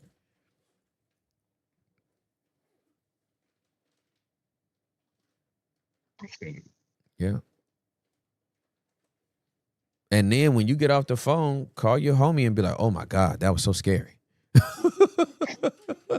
Or call your homie and be like, or go to your therapist and be like, "This girl is pissing me off.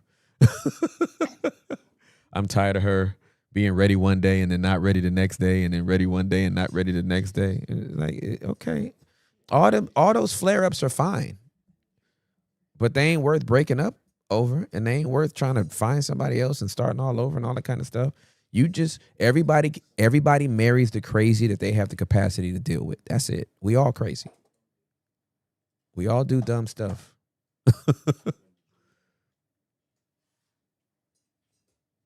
But I'm proud of you, man. I'm proud of you for like proud of you for like stating your intention and then just being resolute on how you're going to move forward. thank you.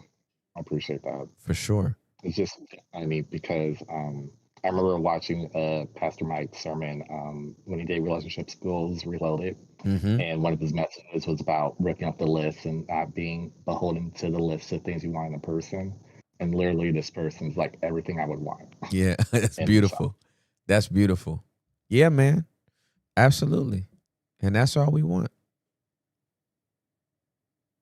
That's all we want.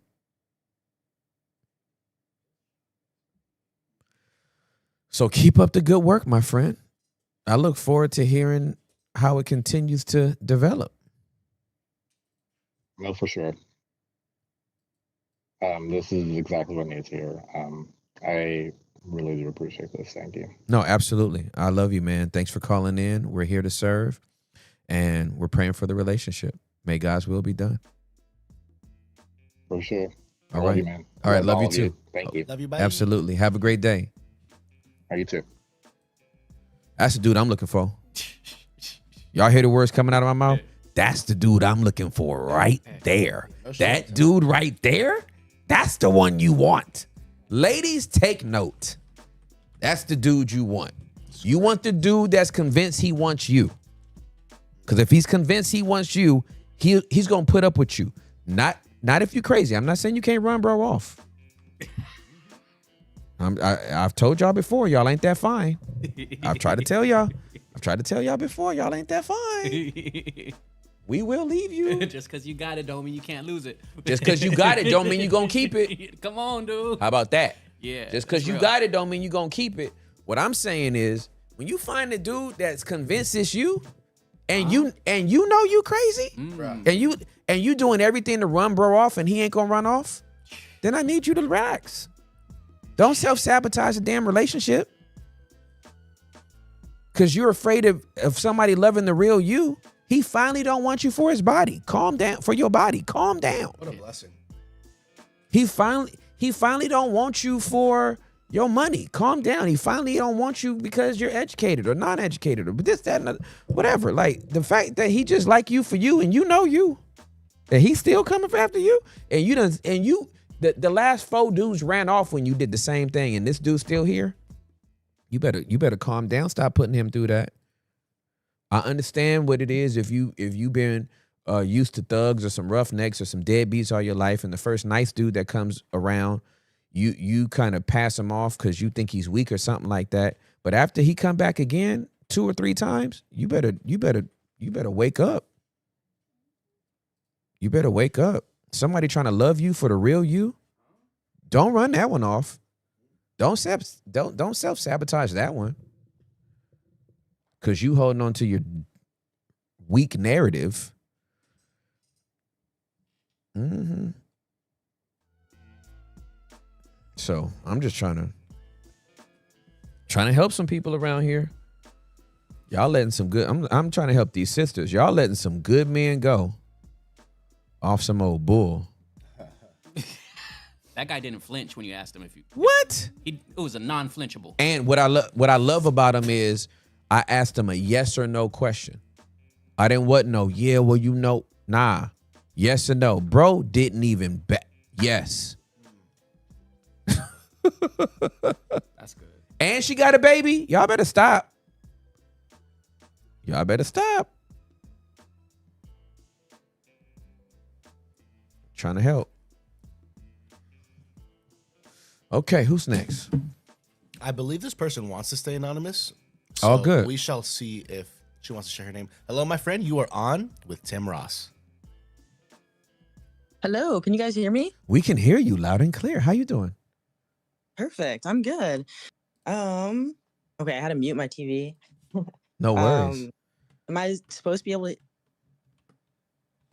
Oh crap! I can't hear Uncle Tim though. You can't hear me?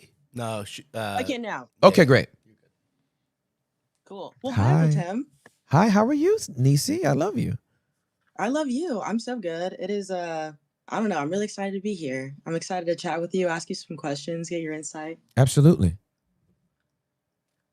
Let's get Love it. it. Yeah, cool.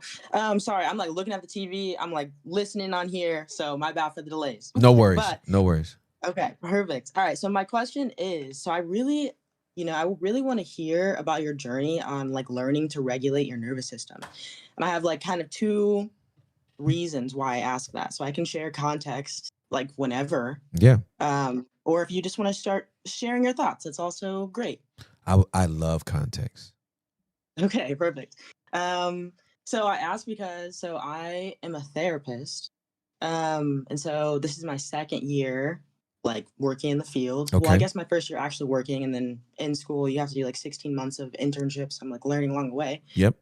But so I'm getting pretty good at like sitting with people, regulating then, but I feel like my actual life is wild. I feel like I'm like growing in a lot of different areas, but a lot of different things are coming up, and I'm like, I'm wanting to like walk according to the spirit and like be where I am, but I'm just like struggling to do that. And so I don't know. I want to know your thoughts. And the second reason I kind of alluded to a little bit, but more so I feel like I'm growing in like leadership, just like in my like community, like church community and things like that. And so I feel like sometimes when I'm not able to regulate, it kind of makes me feel like a fraud, but it's like also like the fruit is there too. Mm-hmm. But it's like kind of contradictory. So I'm like, I feel like I'm just trying to make it all work together, but I was like, I feel like I need to just like get good at regulating first before I'm like doing other things. But I wanted to ask what you thought.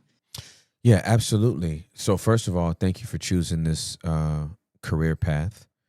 It is the career path that saved my life outside of Jesus. Amen. And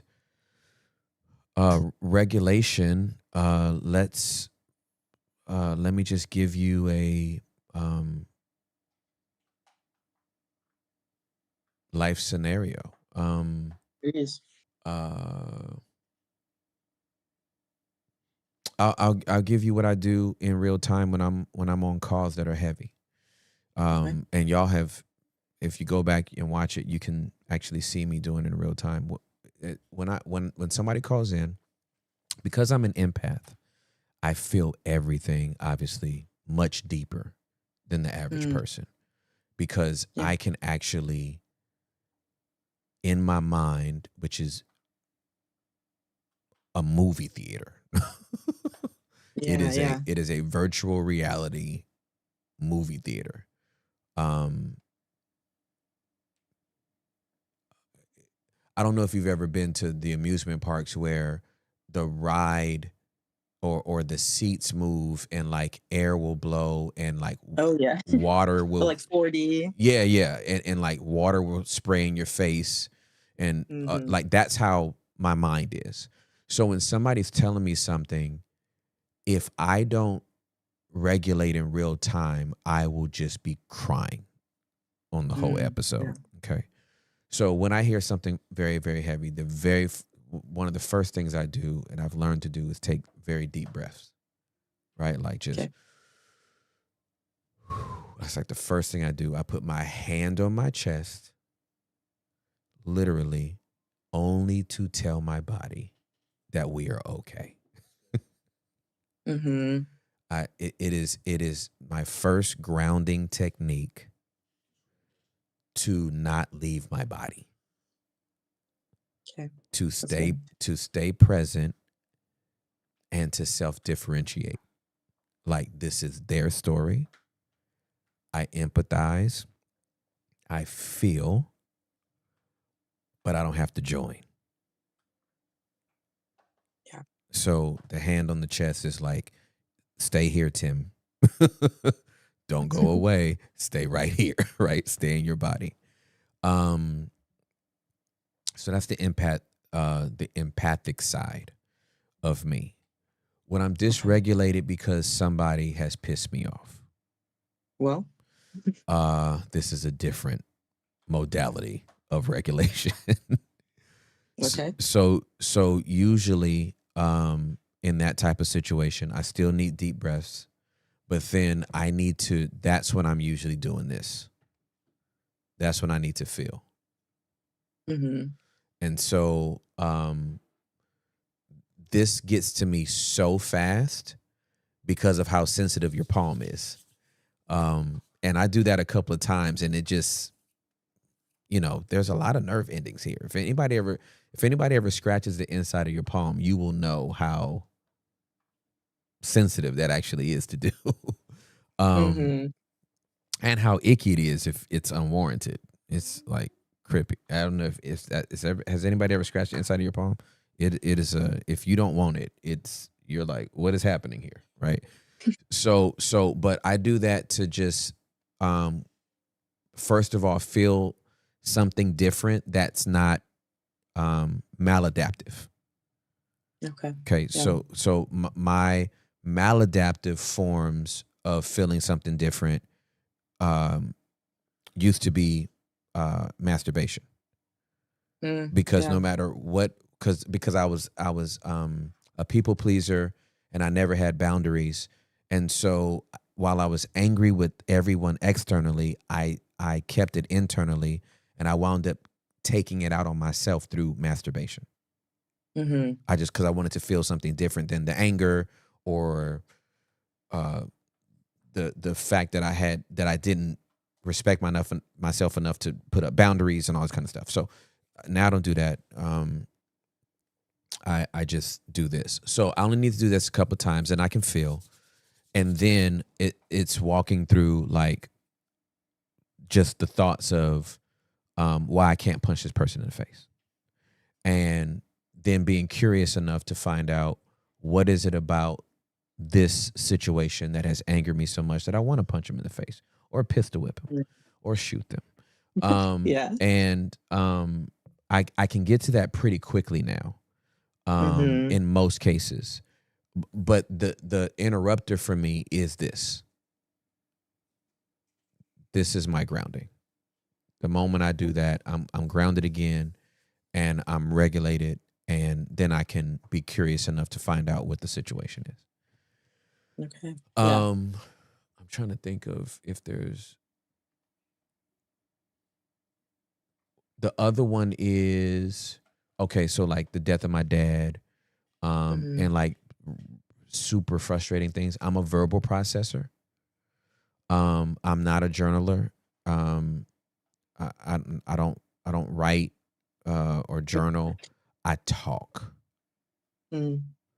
If it doesn't come out of my mouth, it's coming out of my body, and that's a dangerous place for me to be. So I talk.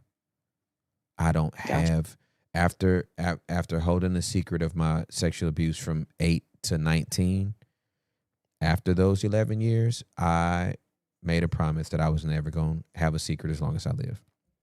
Mm-hmm. And from that day to this, I don't have any secrets. Somebody knows everything. Yeah, that's good. Everybody Sure. might not know the same thing, Hmm. but a few people know everything. Yeah. Yeah. Okay. That's good. Is that I helpful? think, yeah, that absolutely helps. I feel Oh, like great. I was just so nervous when we started that I was like, I think Hector was like, this person's name. And I was like, oh yeah, I didn't say my name. I didn't any of the things. But It's that is okay. helpful as well. Yeah. So by the way, my name is Micaiah. Hi, Micaiah. Hi. Going back to that. So yeah, therapist, 28, Mm-hmm. all of those things help, especially like the deep breathing. And I love how you differentiated between like being dysregulated because I'm mad or like I'm feeling overwhelmed by someone else's story. So like knowing not to take that on, which is great. And I feel like that's really helpful. I'm definitely going to try the palm thing because Yes. that has been the most recent, like getting angry in real time. Like I was reading Colossians 3-8, where it's like, but now is the time to throw all that off and put on the new self. I'm like, how do I do that? Mm. Because my flesh feels loud. And is it just Yes. me or is it Oh no, it's me too. okay? Good to know. Yeah. Yeah, so that's super helpful because I was like, maybe I'm just like missing something. And then also for context, like, so I also love how you mentioned like your maladaptive way of working through things. My maladaptive way was like smoking weed and drinking and partying. Yep. And I'm like coming up on 1 year sober, which is Great. great. Congratulations. But like, thank you. But now I just feel like everything is amplified, which is okay. But it's just like, ugh, how do I All right. navigate all this with the responsibility that I have? And Okay. even I appreciate you saying like, thanks for choosing this career choice. Like I definitely, this is on assignment. Like the Lord definitely pulled me into this because I was not, if anyone asked me like, what do you want to be? It definitely wouldn't have been a therapist. For sure. Yeah. Well, I got to tell you, like you just hit on something that is very, very, very important for everybody to realize who pivots from maladaptive behavior. Everything gets louder because remember, our maladaptive behavior either distracts us from it or it numbs us from it. And now we're choosing to actually feel it. Yeah. And that sugar honey iced tea is loud. Truly. It is flaming. It's like, and so you're doing something you haven't done in a long time or you've never done. And so that's why it feels so loud, is because you haven't done it without maladaptive behavior before. Yeah. And Yeah. it feels, it's, and this is why people are so afraid to do this work. The way that we actually prescribe them to do it, right? Is because we're telling people to face and feel what they fear. And that's not the way we're wired as humans. At our base nature, it is to seek pleasure and avoid pain. Right.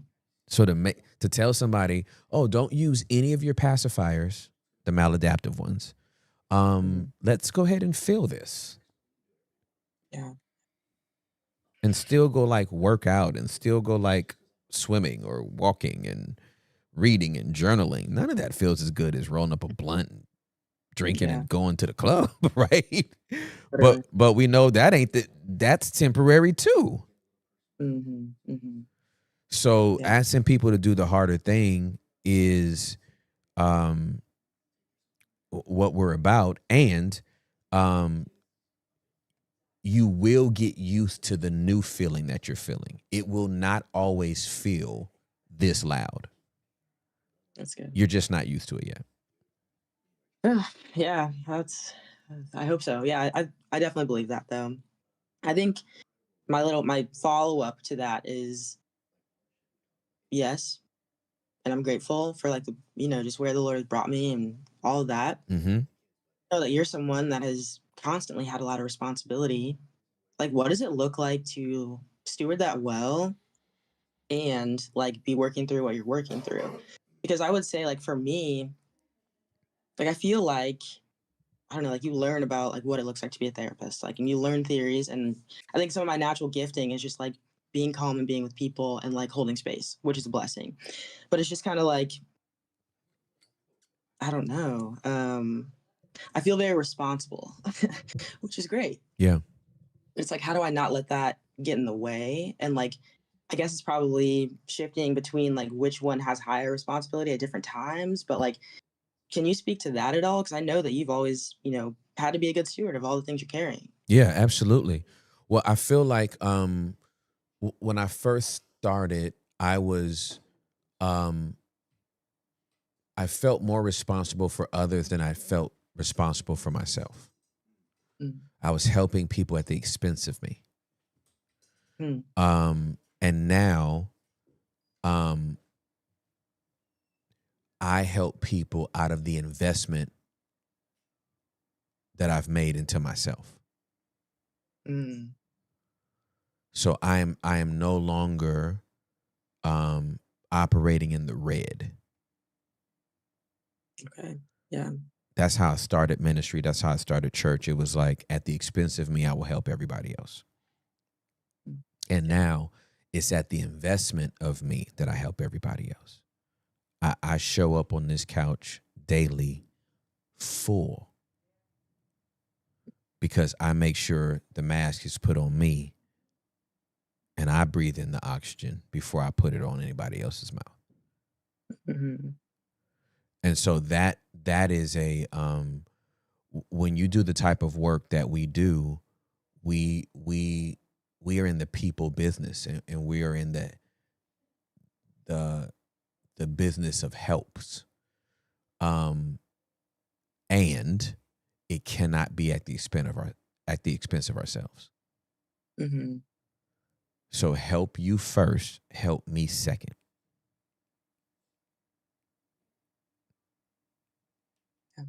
Okay. Yeah.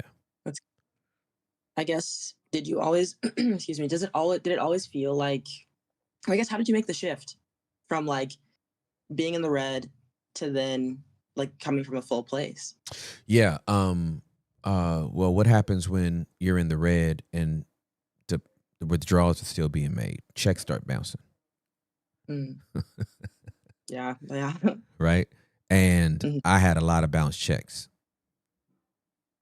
Relationally, emotionally, spiritually, withdrawals were still being made, and I had nothing to give. And so I was operating from a deficit. And again, my maladaptive behavior is always in private. It was always private transgression with porn and masturbation. And that's the thing that's it's going to sound weird to say, like, I thank God for it and I loathe it, but Mm-hmm. it could have been like 5 different things. Like it could be like porn and weed and crack and gambling, and it's just always been that. And I had to come to the end of myself. It wasn't like I was getting caught by Juliet and I don't know, I got fired from my job, or I said something inappropriate to the woman. It's been none of that. It was just me being sick of me. Mm-hmm. Like, I was like, I can't have $7,000, negative $7,000 in my account. Yeah. If I made a deposit of $3,000, I'm still in the red. Mm-hmm. This has got to stop. And the only way to do it is to file for Chapter 11. Like, a lot of us need to file bankruptcy on our emotions. Mm-hmm. Like, hey, I'm not going to catch up, so I just need to blow it up. I don't care if my credit's going to be 412 for the next 5 years. I have nothing else to give nobody except me. Mm-hmm. Call me selfish. Call me whatever you need too, but I need to build myself back up from the inside out, and then I can, out of the overflow, help everybody up. Okay. Yeah, that makes sense. Do you feel like you had to like absolutely like stop everything that you were doing, or was it more so like I'm not doing anything extra, like I'm solely focused on what I need to be focused on, where checks are bouncing? Yeah, that's such a great question. I actually did not have to stop everything I was doing. Okay, cool. I really didn't. I did not have to like come to a screeching halt. What I had to do was set very strict boundaries and then force myself. It wasn't even that others were doing this to me. It was, I was always going past my boundary because I was a people pleaser. That's good. And I'm actually taking notes. yes, no worries, no worries. You're asking great questions. You're getting this out of me. But yeah, that's what it was. Like I just remembered, like, oh, I'm the one doing this to myself. They ain't even doing it. If I tell them no, it's not like they're like steamrolling my boundaries and running over my fence and jumping my gate. This is me. Like I said no, then I said yes. What the hell am I doing? Why do I keep doing this to me? Yeah, I think that's my problem. Ah. I really do think that's it. Like I don't think that. I think I'm like trying not to cry, which I know is fine. Yeah. But I just think that I've been really focused on like, trying to have like really good boundaries and like be a good steward for other people and all my responsibilities. That like just pushing through that for myself. Like I'm not holding them well for me. Yeah. Yeah. So I was like, I don't know, like hearing you talk about a second ago, like you just had to come to yourself and kind of be like, enough's enough. I'm sick of this. Yeah. And that's kind of what I did like towards the end of, at the end of 2023, when I was like, I can't, like, how am I going to be a therapist that tells people to show up and like feel things and be honest and be real if I'm not doing that? Yeah. And so like, obviously everything shifted and changed, but then I was like, I don't know, things look great on the outside, but I feel like I'm probably just still healing on the inside. But that doesn't mean I need to stop everything. I think that's kind of been my thing, is like, should I not be doing this? Like, is it all too like sensitive right now? But I think it's just like holding better boundaries, probably. Not pushing through. Yeah. Well, I'm so grateful. It's such a tender place to be able to tap into that feeling and those emotions. And yeah, the work that we do can, I'm talking about therapists, and I'm not including myself with the work that you're doing. I call this segment, this like part of the group therapy. I'll like check in sometimes. Yeah.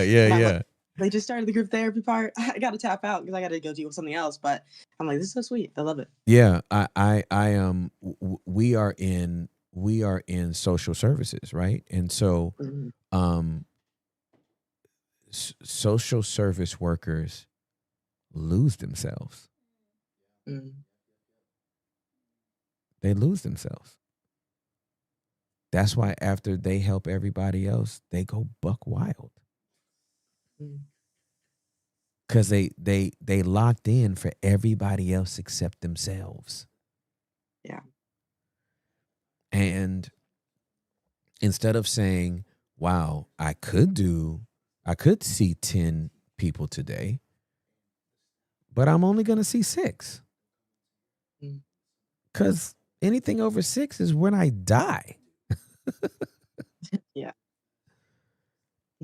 Right? I can make this show 6 hours a day. It wouldn't be good for me. I guess some people would be blessed by it. That they could pop in and out for 6 hours and we're just going live, yapping. But 3 hours is good. That's good enough. Yeah. And then and then on a Monday, because we Mondays are a long day, so we do Monday. And after Monday, then we have a members episode that we start today for like 30 to 40 more minutes. And then we have another basement episode. So when this day's over, if your last name ain't Ross, I don't talk to you. Remember that. That's good. right? Like I literally put my phone in my bedroom and I walk out of that room and I do not go back in that bedroom until the evening time Mm. because I've talked for today. That's it for today. Mhm. Like if I want to catch up with family and friends, that's all towards the end of the week. They know Monday through Wednesday, Tim ain't calling you. Mm. That's real. That's good. So you just learn to figure out like what rhythm you need for you, and your body will tell you. And you just got to be attuned enough to listen, and it will tell you when to stop. And when it tells you when to stop, just stop. Mm. We've That's had good. That's we've had stuff that we do, you know, like, hey, after we get done, it's like, hey, we need to do a spot for a conference I'm speaking at, or we need to do a video for whatever. And I'll be like, you know what, we'll do that tomorrow. Mhm. I'm done for today.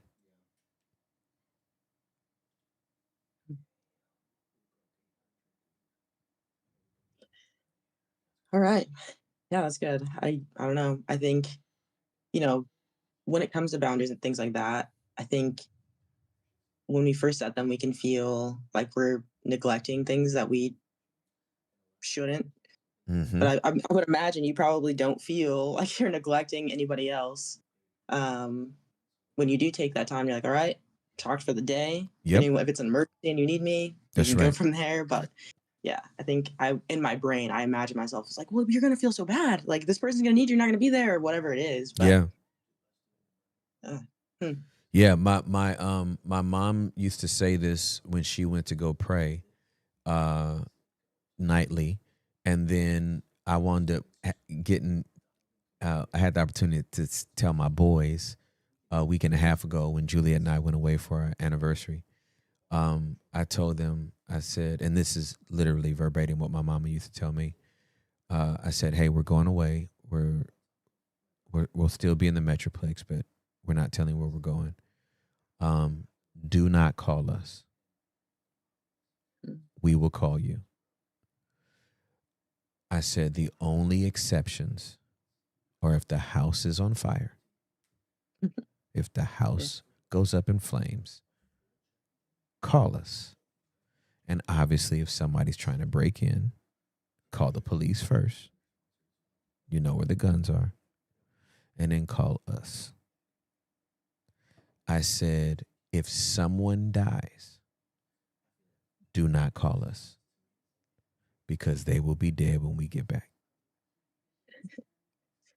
It's true. That's the boundary.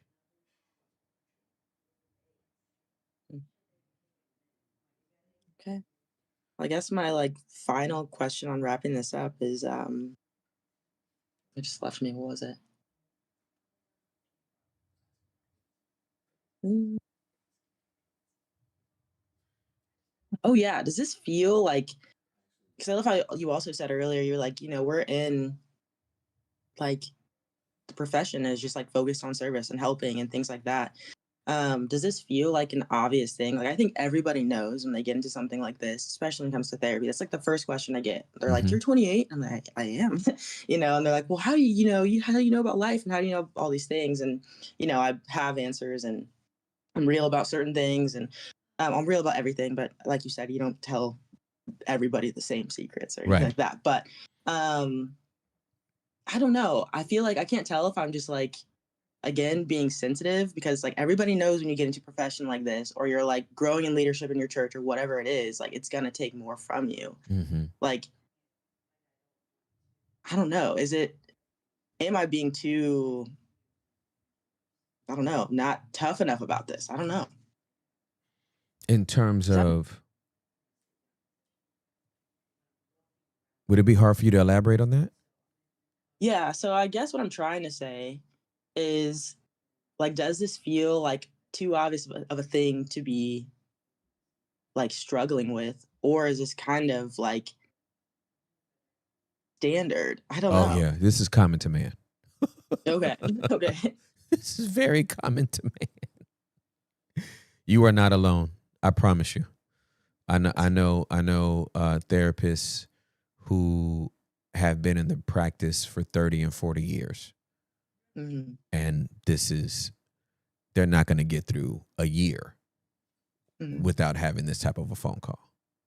Okay, good. Yeah, this is normal. We are human. We are very human.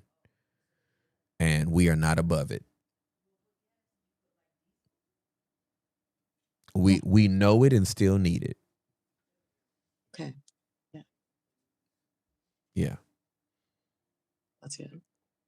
Yeah, very helpful. Because I feel like, I don't know, when you like are in school and all that, it's like it's coming from the perspective of like science or like tradition or whatever. But there's not ever like spiritual grounding in it. And Right. so sometimes it feel sort of hollow. It's like, okay, that works for like, I don't know, it might work for a little bit, but it doesn't feel substantial. Yeah. So. Yeah, no, this is why everything for me goes back to John 14:27, when Yeshua says, I am leaving you with a gift, peace, shalom. And the shalom I give, the world cannot give, which strongly implies the world has a version of it. It's just temporary. Then he says, neither be thou troubled or afraid. So everything for me is always, I will not trade Yeshua's peace for dysregulation. That's what I'm constantly trying to hold on to.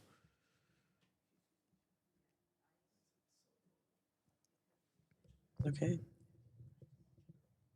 Shoot, well, I feel better. Good. I'm so happy. What'd you say? I said that's so good. I'm so happy.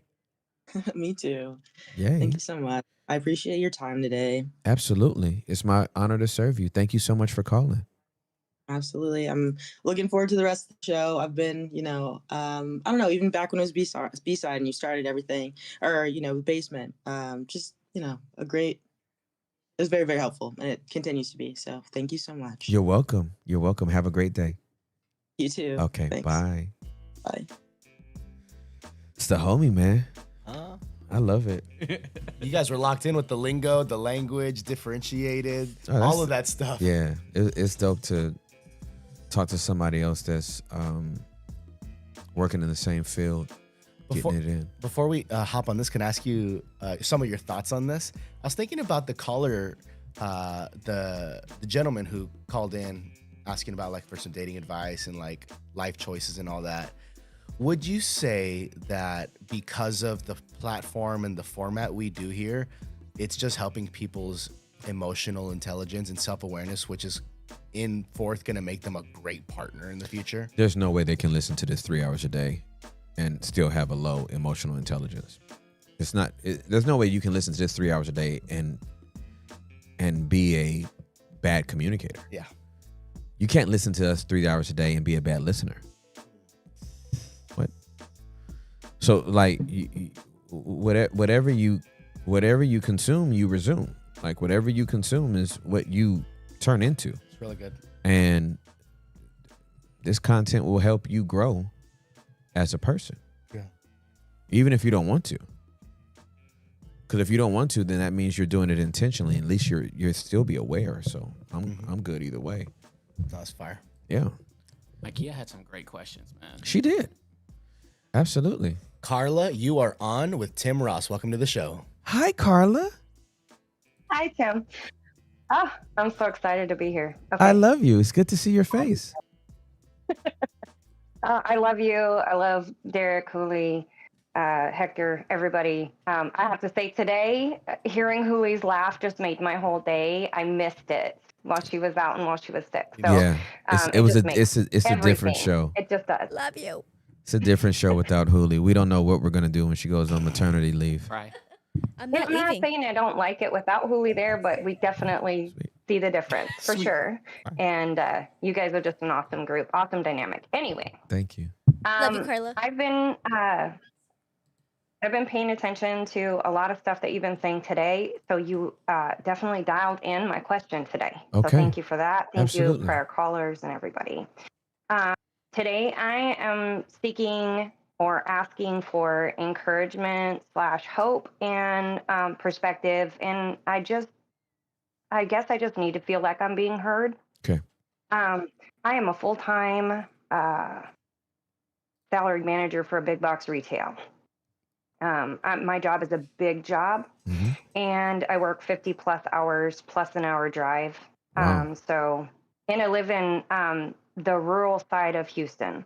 Okay. So the area that we drive through is trafficky, but it's not always. Got it.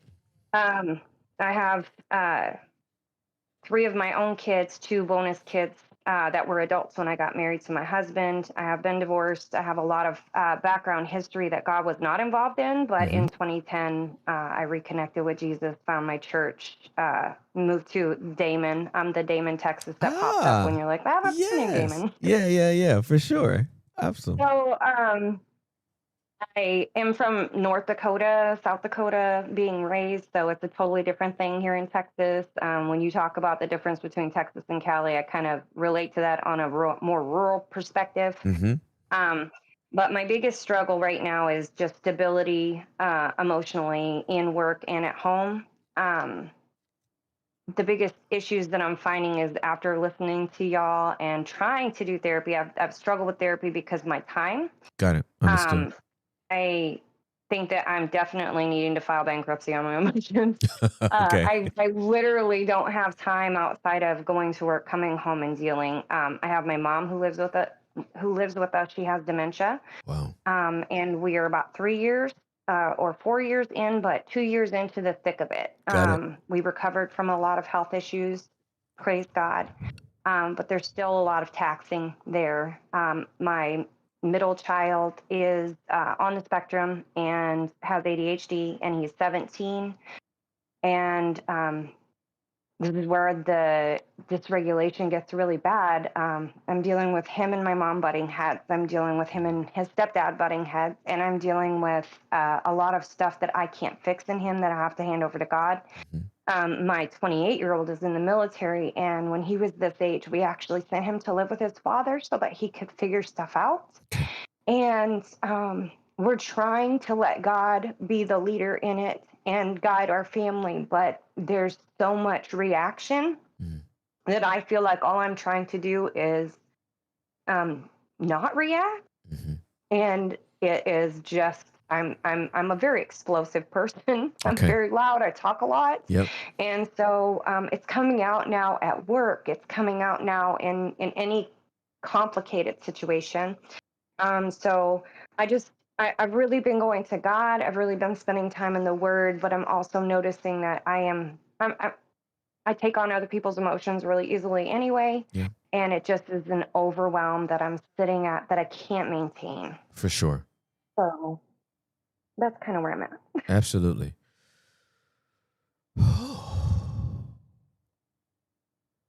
That's a lot. And I can feel how full you are. Even now, talking about it. Whew, okay.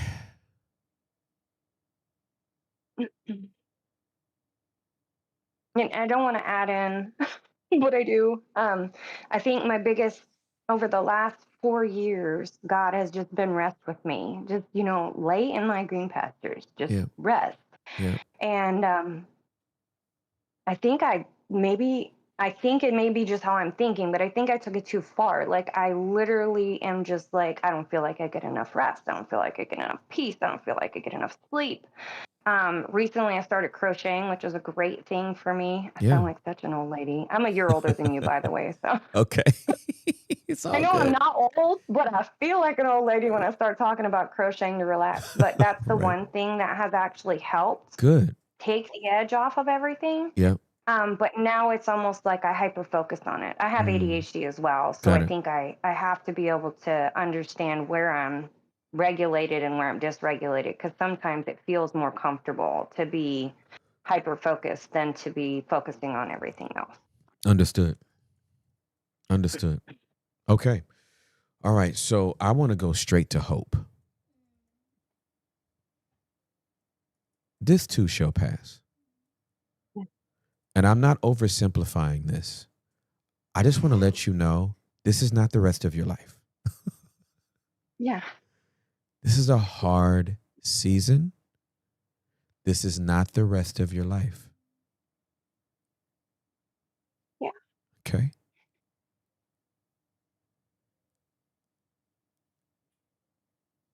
And our lives inevitably at some point require us to do hard things. Yeah. And this is yet another one of those seasons for you. And so it's easy to, I find it easier. I'm not going to assume. I find it easier to deal with hard seasons when I know this is what I'm being required to do. Yeah. I don't like when people try to make hard things seem easy. That's why I love my Spanish teacher. My Spanish teacher today said, I'm going to teach you something that's very hard. And it's going to take you a long time to get it. And I was like, sweet. So as we started, and the first thing I said was, I can do hard things. And then she's like, great. And then we started, and I actually did the hard thing. And she was like, you did that very hard thing very easy. I'm actually impressed. But when you have to use it in real time, it's going to be hella difficult. And I was like, got it. So as long as I know this is hard, I can brace myself for it. And what you've described to me is hard. 4 years with mom, 2 years in the thick of it. That's hard by itself. If everything else was easy right now. And she's in the home, the extravagant love you're showing her in this season of her life. First of all, she can't really appreciate it fully. Second, But I think she does. That's one okay. of the things that's nice. Oh, You that's actually beautiful. see appreciation outside of the outbursts and stuff that happen with dementia. You Right. can see it. Okay, God's grace. that's Yeah. beautiful. That's beautiful. So I want to give you the hope first. Is that yes, this is going to pass. This is not forever for you. I love the fact that you're crocheting. Yay, you have something. And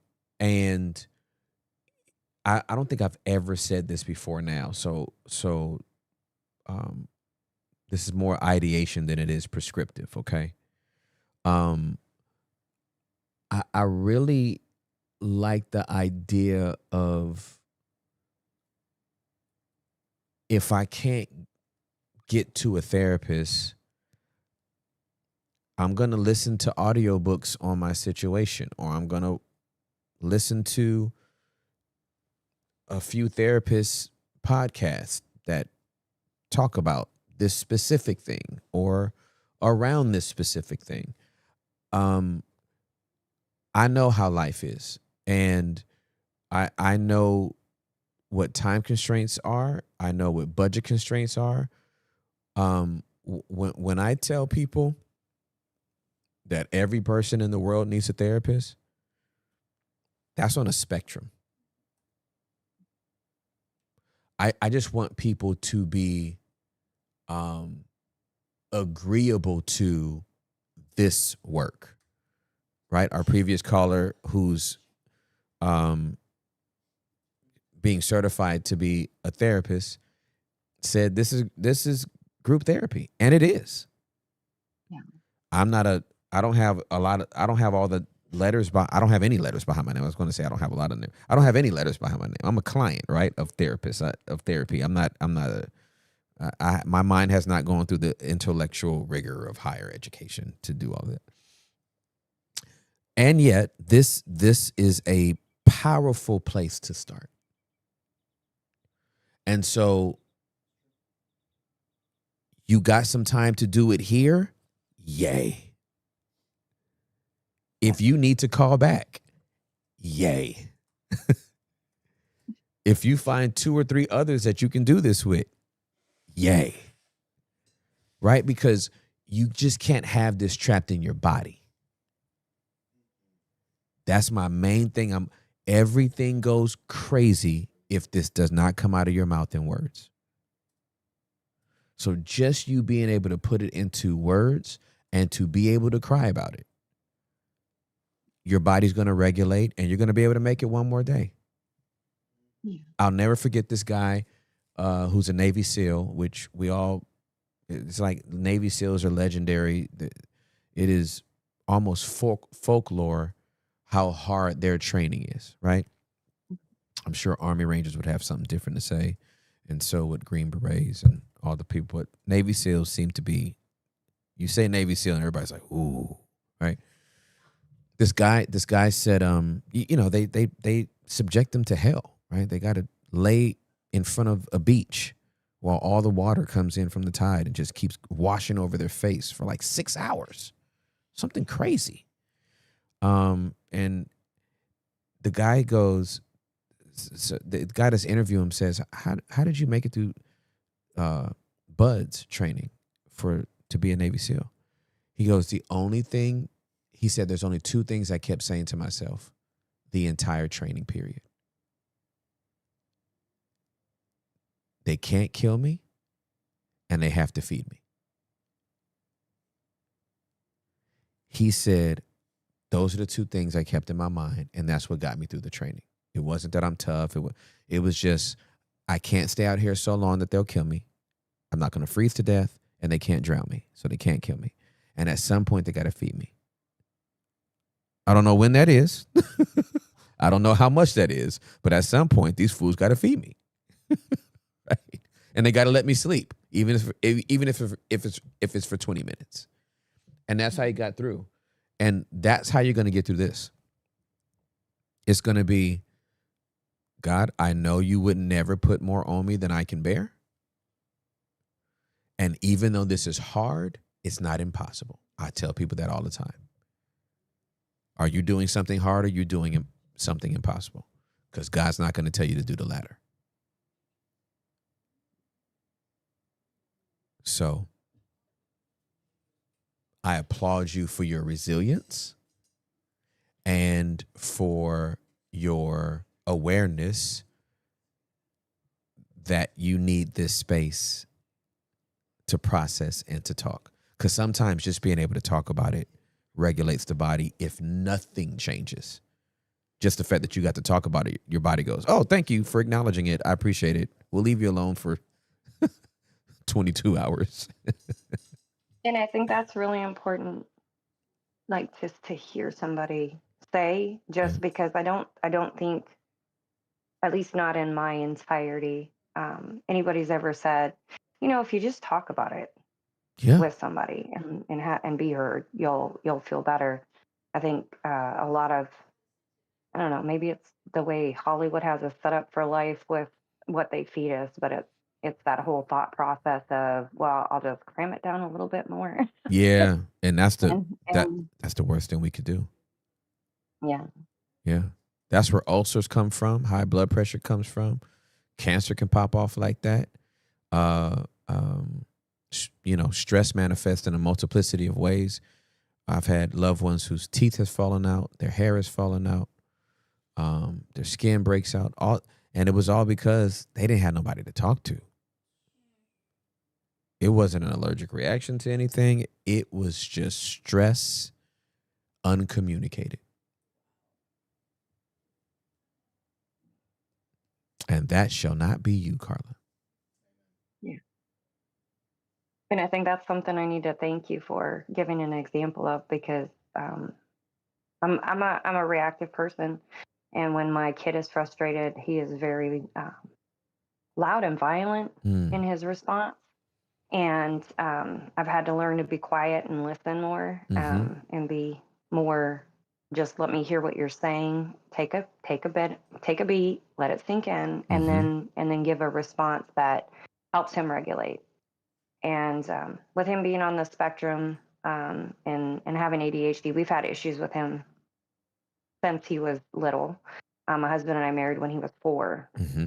So he's the only dad that he's really known. And it's really hard for him to have a dynamic that isn't explosive. Mm-hmm. And I've actually since and I've been watching Wide Open since it started. And Thank you. been watching stuff before then. It's amazing how God puts things in your life when you need them. Absolutely. And I definitely needed this. But is there a way besides just showing it, like you guys are giving an example, without sounding like I'm trying to tell my husband what to do? Is there any way that I can relate to him without it seeming like? Because whenever I try to relate something to him, it seems like he hears, "Well, this is what you need to do." I'm his Mm-hmm. mom. This is Mm-hmm. what you need to do. Mm-hmm. Do you have a perspective from a man that would help me relate to him? How maybe he just needs to wait and not react and listen, and then because it's very hard. My son will start raising his voice and build up to this explosive moment where we're trying to teach him the consequences of that as well. Right. So sometimes reaction is necessary. For sure. Um, Yeah. My I had, how old is your son now? 17. 17, yeah. And So he's struggling to get out of the 10th grade. So we're at that pivotal. Are we going to pull him out and put him in another program to get his GED? right. Or what are we doing with him? Absolutely. Yeah, and that can be frustrating. Especially for dads. We're wired different, right? Mhm. Especially, there's something about seeing, I know he's not a man yet, but there's something about seeing somebody with some peach fuzz on their face that ain't working. We are just allergic to that. And it's like, if I told you to do that once, twice, 3 times, or if you told them to do it 5 times, we want to punch people in the throat. So I can identify with your husband without having no context other than what you said.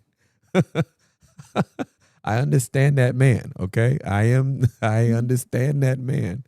And what I have to remind myself of is that I'm the adult and that kid is not. And as frustrated as I am,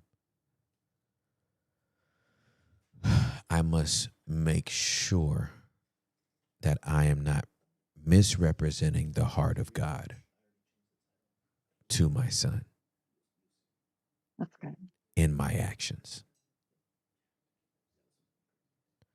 And so I must resist the urge to be petty.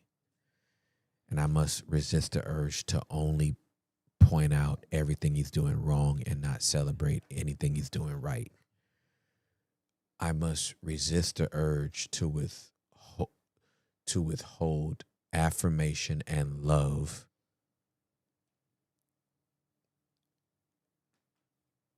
disconnected from performance. Like, I gotta love this kid because he's my kid. And I gotta spend time with this kid because he's my kid. Not if you do everything right, then you have access to me. And this is all stuff that I've had to fight. Because let me tell you, raising sons is different than raising girls. Lord have mercy. And I think that was the biggest challenge for him coming into our marriage. I came loaded with 2 boys and he had girls. Yeah. Oh yeah. And he's dealing with his grandsons a lot too. Yeah. But I think it's just it's a totally different animal when you have to go through your daughter. Oh yeah. For sure. Oh yeah. Absolutely. And I struggle a lot with stepping away from being the everything that I was for them to allow him to be the father that they need. Yep. So Yeah. So that is understandable, but that is the type of those are the encouragements I would give is, hey honey, please ensure that you're reminding this kid that you love him. right? Like while you discipline him and bark at him and tell him to take out the trash and tell him and you better do something. You ain't gonna play games all day. And get off that phone. Screen time's over. Please at least tell this joker that you love him. like in between there, just sprinkle that in. Give this boy a hug. Take him out with you to the store. Like it don't have to be nothing big. You know what I mean? Like, so that those would be some things that I submit. That's good. Yeah. And he does all of those things. I think I needed to see that from that perspective that you gave me. Got it. Because there's it when you're in it, For sure. you set aside the good things that are happening and focus on the bad things. And I think I was really hyper focused on the conflict. And, I'm not here. That's the thing that, praise God for the unique family he gave us. My husband is here more than I am. So Yeah. he is primary in the home, even though he is out. He's got his own hustle and everything that he's doing. He is a hard worker, and there is no layback for him. But I think I sit there with the weight on my shoulders and don't see how he's working through the weight that we share together as a burden, which I don't think that either one of us sometimes feels we're together under that burden. It's almost like a baton's getting handed off, and we're trying to still move together in it. So absolutely, that really helps. Glad I could help. Here to help. Thank you so much. Thank you for calling, Carla. I love you so much. We'll be praying for you. I love you guys too. Thank you. Okay. Have a great day. Love you. Bye. You too. Bye. Ain't it good? Ain't it good? I like it a lot. All right, so few things. Remember Monday? Oh, remember Monday for sure. But we gotta promote comedy this week. Let's put some links on social. Links are in the link tree for the 3 shows. Mhm. Do you have another one we need to add? No, but just the 3? we just need those graphics to go out on our social media again. Are they new? Are you talking about new graphics? Just put 'em- the ones that yeah. you gave me? If you need them, just hit me up. I got them. Let's just repost those. Okay. Easy. And for the people in the chat, the links are in the description. So if y'all are trying to see Tim do live comedy, first off, just from a viewer standpoint, it's incredible. You have 3 witnesses here, not just because we're friends with Tim. We went in there really like, all right, let's see what this comedy show is truly like, even though we have the relational equity. And y'all have no context. Y'all had no context to it at all. It was between you and Jamie. And you watch a lot of comedy. I watch a lot of comedy. You watch more comedy than I do. I love comedy. Yeah. You and Jamie smashed it. Thank you. So hilarious, insightful. You might cry. And then I don't know, you'll get the left hook. And it's just such a fun tension that you guys like. It's a great 2-man. Yeah. Which is it's very interesting for a lot of people. And yes, Jamie does cuss, so if you're not into that, just True. Trigger alert. Yeah, he goes first. Yeah, you got to go through Jamie to get to me. But there's a reason for that. It's the Beyond Belief tour, and there's a reason for that. So everything's intentional. He's not trying to be sensational. It's very, very intentional. But yeah, we want to make sure that gets out. This is Member Monday in 21 minutes. We will say bye-bye to our live stream. And then we will say hi. Hi. We will say bye-bye to the live stream. And then we'll say hi to our members only. Exclusive content. We will be live for 30 minutes at least. I haven't opened the box yet, but we got a box sent to us by Danya Greenberg and the Messianic Jewish Life Bible Society. And so we will unbox this. I have not seen what's inside yet. Probably just do it the thug way and use somebody's keys to get this tape off. But we'll cut that box open. And I know there's Bibles and stuff in there, and we're going to give away some Bibles. Yay! Yep. And then you're gonna get your if you become a member today, you can hop on that extra stream, and you're gonna get a whole basement episode. Yep, another basement episode drops tonight. Who's tonight? Brenna Blaine. Oh, Brenna Blaine, that's a great one. It's fire, dude. Yeah, Brenna's dope. It'll drop Wednesday night at 7, but you could get it at 12 and watch it right after the live stream. That's fantastic. Do it. Do it. Just a Hey, cheat. we're 916 members, dude. We broke 900. That's crazy, dude. Huh? We have over 900 members now. 900 legitimate members of Upset the World Studios. 900 souls. That's what it is. Yay. Yeah. No, that makes me so happy. Yeah. Okay. Well, you were reading something too. Yeah. That's what it was. Yeah. Oh, did it sound like Yeah. disinterested? Yeah. 916 shows. Yay. Good for them. Hi, Pooh. Not Eeyore. Not Eeyore. Also, I was intrigued what Carla was saying. When did knitting become like an old people? I finger knit, and I'm 30 years old. You finger knit? Yeah. I didn't know that. I make blankets. I didn't know that. Yeah, for babies and adults. Awesome. Yeah. Do mitts? Your baby's No, I don't covered. do mitts. Let me get a mitt. No, just blankets. Dang. I can make you a blanket. I'm like, when did that turn into an old? Has that always been an old people thing or something? I don't. No, it's just, it's stereotyped as Oh, old stereotype. because you would always see some grandmother sitting up in a rocking chair, Gotcha. just knitting. Gotcha. But it's definitely a stereotype. Gotcha. Hollywood too. They'll always do that on Yeah. cartoons or whatever. Yeah, for sure. But no, I mean, I love hobbies, man. Right. I mean, gaming is my hobby. Would you consider the Spanish a hobby right now, or is that like almost a job? It's a passion. Es mi Ooh. pasión. It's a passion. Got it. Es no hobby. Para mí. That was so es, cute. Sí. That was so cute. Hobby. Para mí es mi pasión. ¿Por qué? A mí me encanta la cultura y la lengua y las idiomas todos sobre cultural español y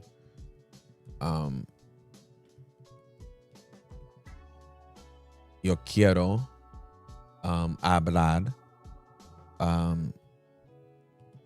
en español sin traductor, sin traductor, Traducción. traducción, porque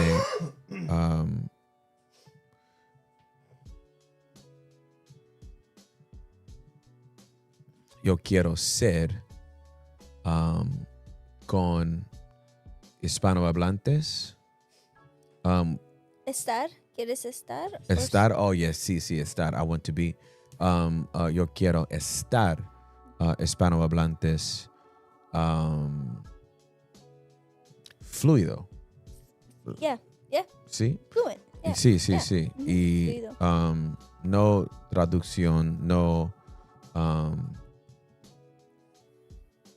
aplicación.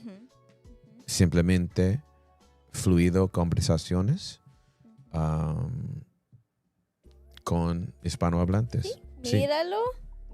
Ay, mira. Míralo. Sí. ¿Vas a ir a la España? Wow. So I'm working. ¿Quieres ir I'm a working. España? Wow. Huh? ¿Este año vas a ir a España? ¿Repites, por favor? ¿En este año vas a ir a España? Sí, no. Costa Rica. Oh. En junio. Para mi cumple. Ooh, that's awesome. My grandma just came back from there. ¿Sí? She did not want to leave. ¿Qué parte? I don't remember. Vale. So, Pero- no pasa nada. Tim, no te gustas café, ¿verdad? No. Ah, man, la café en Costa Rica es Really? muy bueno. Sí. Yo Muy rico. escuché. Me han dicho. ¿Ah? Me han dicho. Me han dicho. Yeah, well, that has mean like I was escuchado. Like I've been told. Oh, I've been I've told. been Vale, told. vale, That vale. would- I was just saying I heard. Yeah. Yeah, sí, Yeah. sí, sí. Repite, por favor.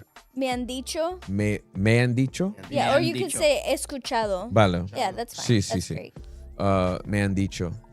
Es todas las frases Sí, yo recuerdo. sí. Vale, sí. Spanish is doing so good, dude. Gracias. Yeah, for real. Like it's awesome. It's like so cool to Oh, yeah. see like how comfortable you are too doing it. Sí, Yeah, it's awesome. gracias.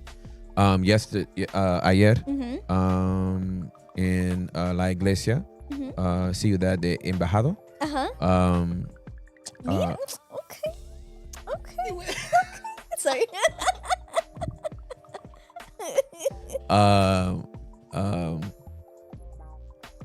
este hombre es policía Sí, y él es mexicano. sí.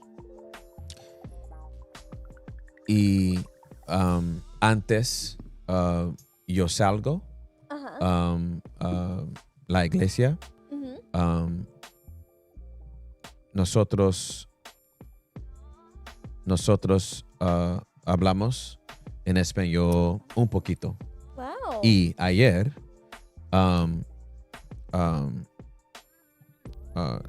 todos conversación Mhm.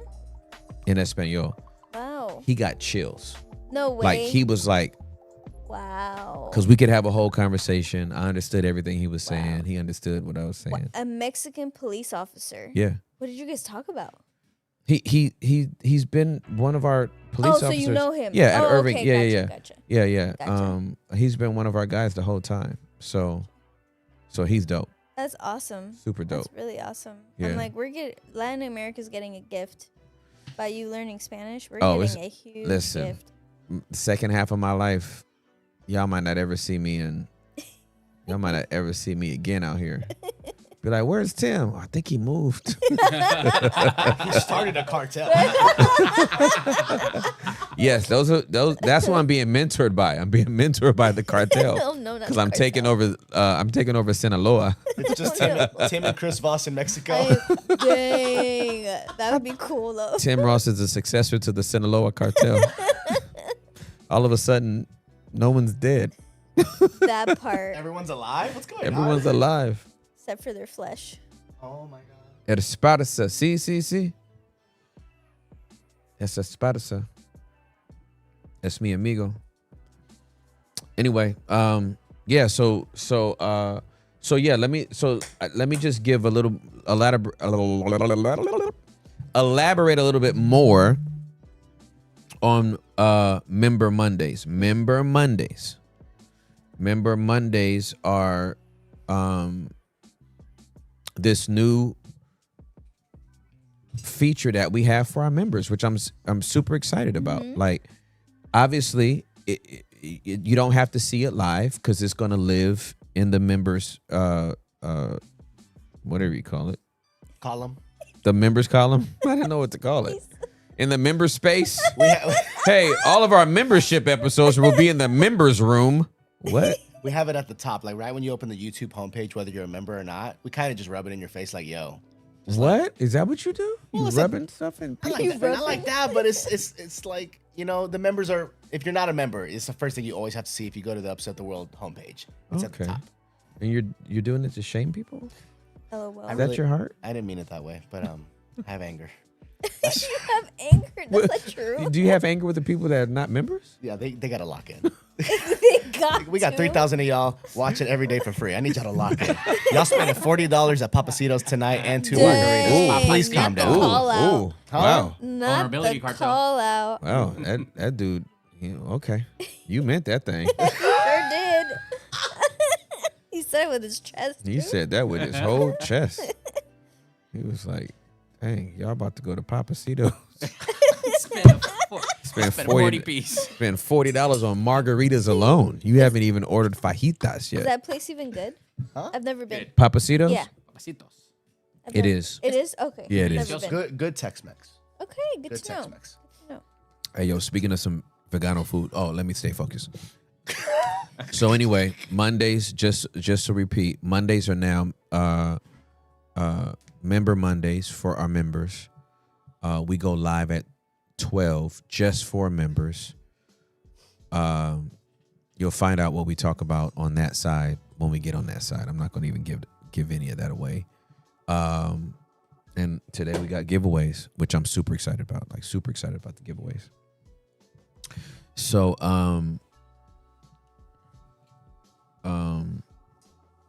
do we have to have a certain level to see Member Mondays? Yeah, you got to be at least upset. That sounds funny to say. You have to be upset. You have to be at least upset I mean, to get up in there. That's so fire. Yeah. So anyway, I went back to Vegan Food House. Oh yeah, what'd you get? I got deep fried lasagna. Deep fried lasagna. I'm on my way. I'm on was my way. So Hold on. filling. What was in that? It sounds was amazing. so, bro. Some level of food sorcery, because I could not believe it was not dairy. Yeah. It was so rich. It was so filling. Mm-hmm. I was so full. I slept like a baby. Yo. They got an Italian sausage thing with these grits. I'm getting that next. Yo. Did you do it with any sides, or you just do the entree when you go there? The deep fried lasagna came. I got it with kale, Oh, okay. and that was it. They don't open again until Wednesday. Wow. Man, they keep you waiting. Bro, For I'm real? going back over there. Got field trip emojis in the chat. Yo. Field trip. We I'm do have a going field trip emoji. Field trip. I'm going back over there. Shout out all the members joining. Yeah, seriously. Let's go, We y'all. have so many members joining. It's a beautiful thing. We're locked in. And upgrading their memberships. And please forgive me for the anger, guys. I really didn't mean it that way. Partner, let me upgrade you. Okay, babe. Upgrade your membership, not your device. Upgrade Let's go. you. What's the name of Let that me song? upgrade you. Upgrade you by. Beyonce. But we're not playing it because you know that's gonna automatically get us striked. Are you a member by Michael Jackson? Are you a member? Okay, Derek. You wide open. Shout out members. Oh my God, the inhale and So everything. good. That was so good. Are you a member on the Upset channel? Cause we Okay. want to see you right there. Okay. Are you a member? Dang, Derek. Are you a member?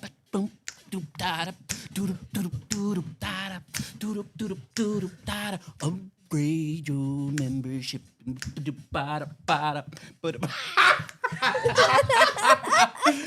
go, dude. That Let's was go. awesome. Are you a member? Oh, we're still going. That's the Beyonce song, right? Yes. You can do I that. wanna told play- you Don't not play. to. I can do it on the member stream. No, I'm submitted. I just wanted to listen to it just for like a second. Fool submitted a little bit. He's not even submitted. He's just mitted. That wasn't submission. That was mission. He was up. He was su- He was sus. Such He was a sus. clown. He was sus. Oh my gosh. He was susmitted. Sus. Oh, dude, that's hilarious. The "Are You Remember" song that actually hit. I don't even know. Oh yeah. It just came out. Derek, that My was bad, fire, dog. dude. My bad, real, dog. Derek. My bad. My bad. You My lost bad. it. My Derek player. over there. bad. My bad, dude. Don't say my bad, brother. I Own it. bet you remember.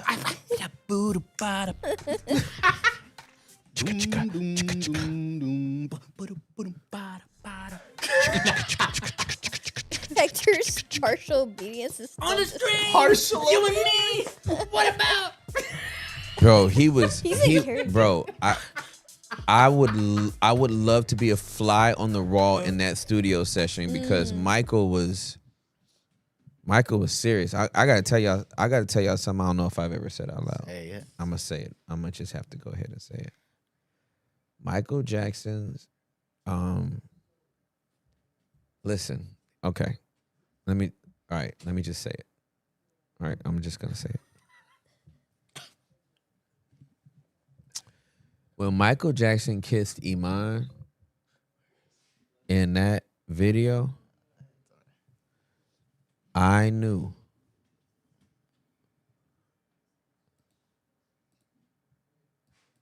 that his relationship with women was complicated. He was a sneak freak. That's the best way I can say it. For sure. It's the best way I can say it.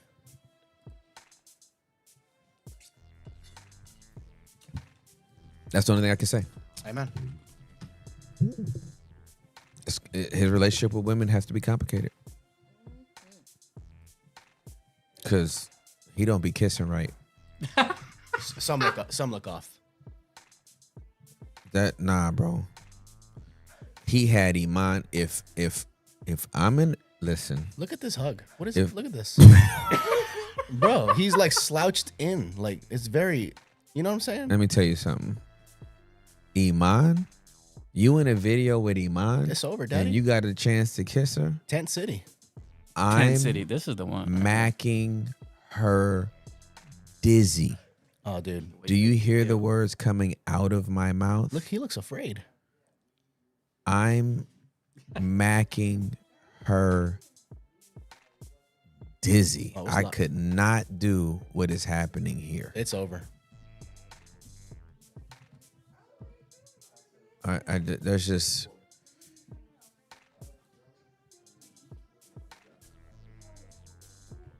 Shout out for the 10 gifted. There's just Andrew, no way. Andrew Allen, you're a real one, bro. Love you. Hey.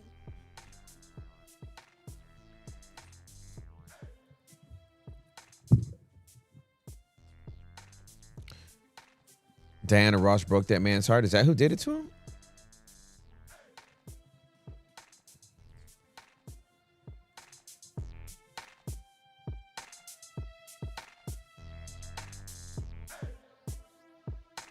Is that what? Is that Oh, it looks like oh, if you got to pick between B-side and YouTube members, which maybe some of y'all don't know that I'm not on B-side anymore. We confirmed left to B-side. Yeah, I thought I made that announcement in January. We left. On the 20th. You can go back to the January 20th episode to get context.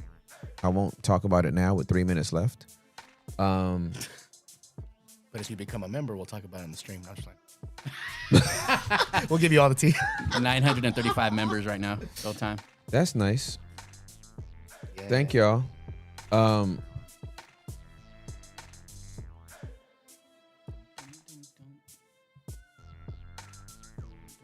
Okay, yeah, I'm so sorry, y'all. Yeah, yeah, I have a, yeah, we're not. I'm not on the B side anymore. Unfortunately, I had to leave the company. Amen. Yeah, some of y'all are putting the episode up, but I appreciate it. We're on the U side. Anyway.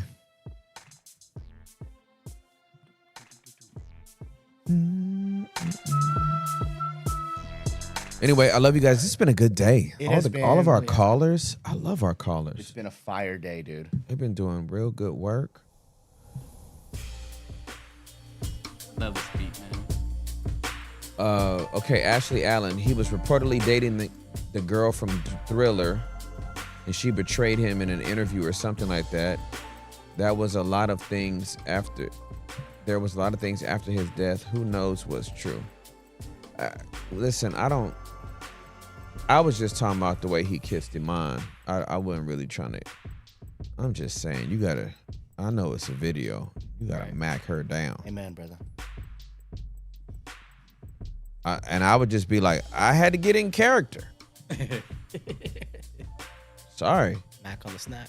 That's gonna be. It's a Biggie lyric on mine. Deathstroke, tongue all down your throat. That's. Amen.